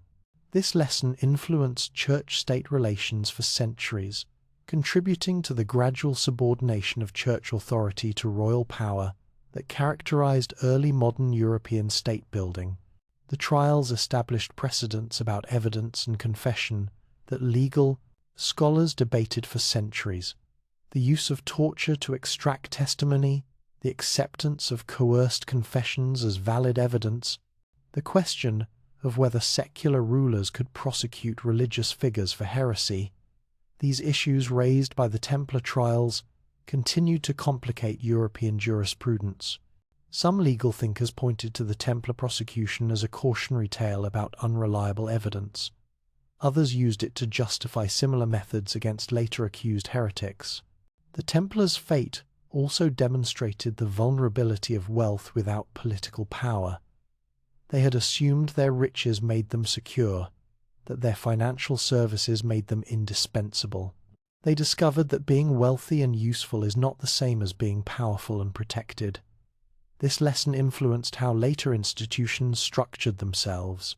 Banks sought royal charters that gave them explicit legal protection. Merchant companies built political connections that made attacking them costly for rulers. Wealthy orders like the Jesuits cultivated powerful patrons who would defend them. The mythological legacy of the Templars deserves attention because it reveals something about human psychology and institutional memory. Within decades of their destruction, legends were proliferating. The Templars had found the Holy Grail. They possessed ancient secrets from Solomon's Temple. They had discovered mystical knowledge that threatened church authority. Their treasure was hidden somewhere, waiting to be discovered. Jacques de Molay's curse had proved prophetic when Philip and Clement died within a year. These legends served psychological and cultural functions. They transformed a story of institutional destruction into a romance of hidden truth and unjust persecution. They allowed people to believe the Templars were destroyed, not because they were vulnerable, but because they knew too much, possessed too much power, threatened authorities with revelations that had to be suppressed. This was more satisfying than the mundane truth that a king wanted their money and had the power to take it. The legends proliferated, particularly in the 18th century, when Freemasonry adopted Templar imagery and mythology. Freemasons claimed without historical evidence to be spiritual descendants of the Templars and keepers of ancient wisdom the Templars had protected. This appropriation gave Freemasonry a heroic backstory and linked modern secret societies to medieval warrior monks. The historical Templars had no connection to Freemasonry, which emerged centuries after their destruction. But the mythical Templars became powerful symbols of resistance to oppressive authority, of hidden knowledge preserved despite persecution. These myths continue to flourish in popular culture. Books, films, and conspiracy theories place the Templars at the center of vast historical conspiracies. They supposedly survived in secret. They control world events. They guard treasures or secrets that would transform society if revealed. None of this is historically supportable, but it is culturally resonant. The mythical Templars serve as projection screens for anxieties and fantasies about secret power, hidden truth, and institutions operating beyond public view. What makes these myths interesting for understanding Templar legacy is how they invert the historical reality. The real Templars were destroyed precisely because they were not secret, not hidden, not mysterious. They were highly visible, their wealth was well known, their operations were documented. They were vulnerable because everyone knew what they had. The mythical Templars are powerful because they are secret. This inversion reveals a deep human need to believe that knowledge and organization, even when apparently destroyed, can survive in hidden form. The legitimate historical lessons from the Templars' rise and fall are more valuable than the myths, though less dramatic. They demonstrated that international organizations could function effectively when bound by shared purpose and standardized procedures. They showed that financial innovation could create value and facilitate commerce. They proved that military effectiveness derived more from discipline and training than from individual prowess. They revealed that political independence without military power to defend it was ultimately illusory. Their destruction taught that institutions must adapt to changing circumstances or perish. The Templars were created to defend pilgrims and Crusader states. When the Crusader states fell, their original mission ended, but the organization continued unchanged. They became, in effect, a military order without a war to fight, a financial institution wearing armor. This mismatch between structure and purpose made them vulnerable. Organizations that outlive their founding missions must reinvent themselves or face obsolescence and eventually elimination. The Templars also demonstrated the danger of accumulating power without building political constituencies that would defend you. They had wealth, military capability, international presence, papal privileges. What they lacked was a popular base that valued them enough to resist their destruction. Pilgrims were grateful for Templar protection, but pilgrimage to the Holy Land had largely ended with the fall of Acre. Kings used Templar financial services, but resented their independence. Common people saw wealthy monks claiming poverty. When Philip attacked, virtually no one defended them. This absence of defenders was perhaps the most significant political failure.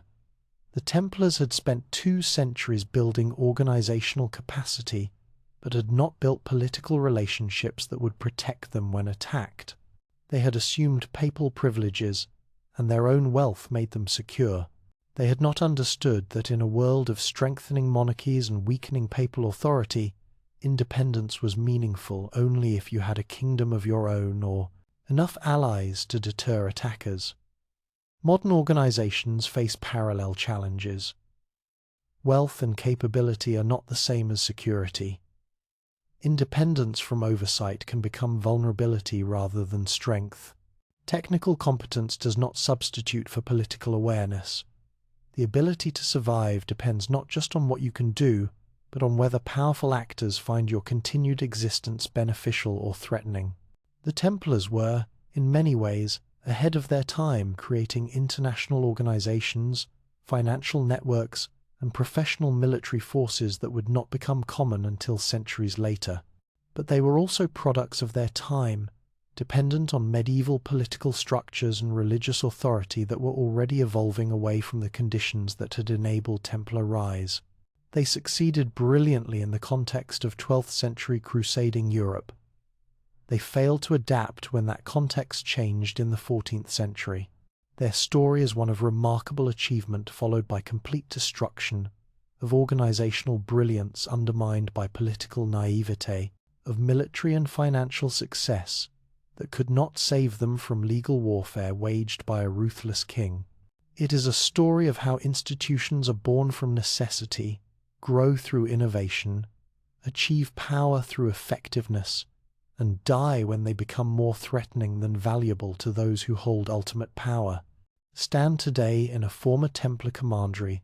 There are hundreds across Europe, and you see stones that witness this history. Agricultural buildings where brother knights once trained for battles they would fight in distant lands.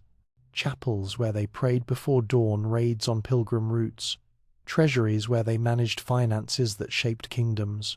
These places persist, repurposed and renamed, their original inhabitants long gone, but their presence still somehow palpable in the architecture. The Templars built things that outlasted them, not just buildings, but ideas about how organizations could function, how money could move, how warfare could be conducted, how religious commitment could motivate sustained effort toward practical goals. They showed what was possible through systematic organization and disciplined execution. They also showed what was vulnerable about power that lacked political protection. 2 centuries of Templar history, from 9 knights on the Temple Mount to an international empire employing thousands, from poverty to vast wealth, from obscurity to fame, from indispensable institution to destroyed order, teach lessons about ambition and achievement, about power and vulnerability, about how organizations rise and fall, not in isolation, but within political contexts they can shape, but never fully control. The white mantles are gone. The brothers who wore them are dust. The order they served exists only in archives and ruins and persistent legends, but the patterns they exemplified of organizational innovation, of mission-driven achievement, of institutional vulnerability, of how power dynamics determine survival more than capability or righteousness, these patterns remain relevant. History does not repeat, but it resonates. The Templars' story resonates across centuries because it speaks to permanent questions about institutions, power, and the conditions under which both can be created and destroyed. In the end, perhaps what endures most powerfully is the reminder that nothing human is permanent. Not military prowess, not financial sophistication, not even 2 centuries of success and papal protection. Everything depends on context, on political calculations, on whether powerful actors find you useful or threatening. The Templars learned this lesson too late. We can learn it from their example, written in the stones of ruined commanderies and the accumulated accounts of their spectacular rise and catastrophic fall.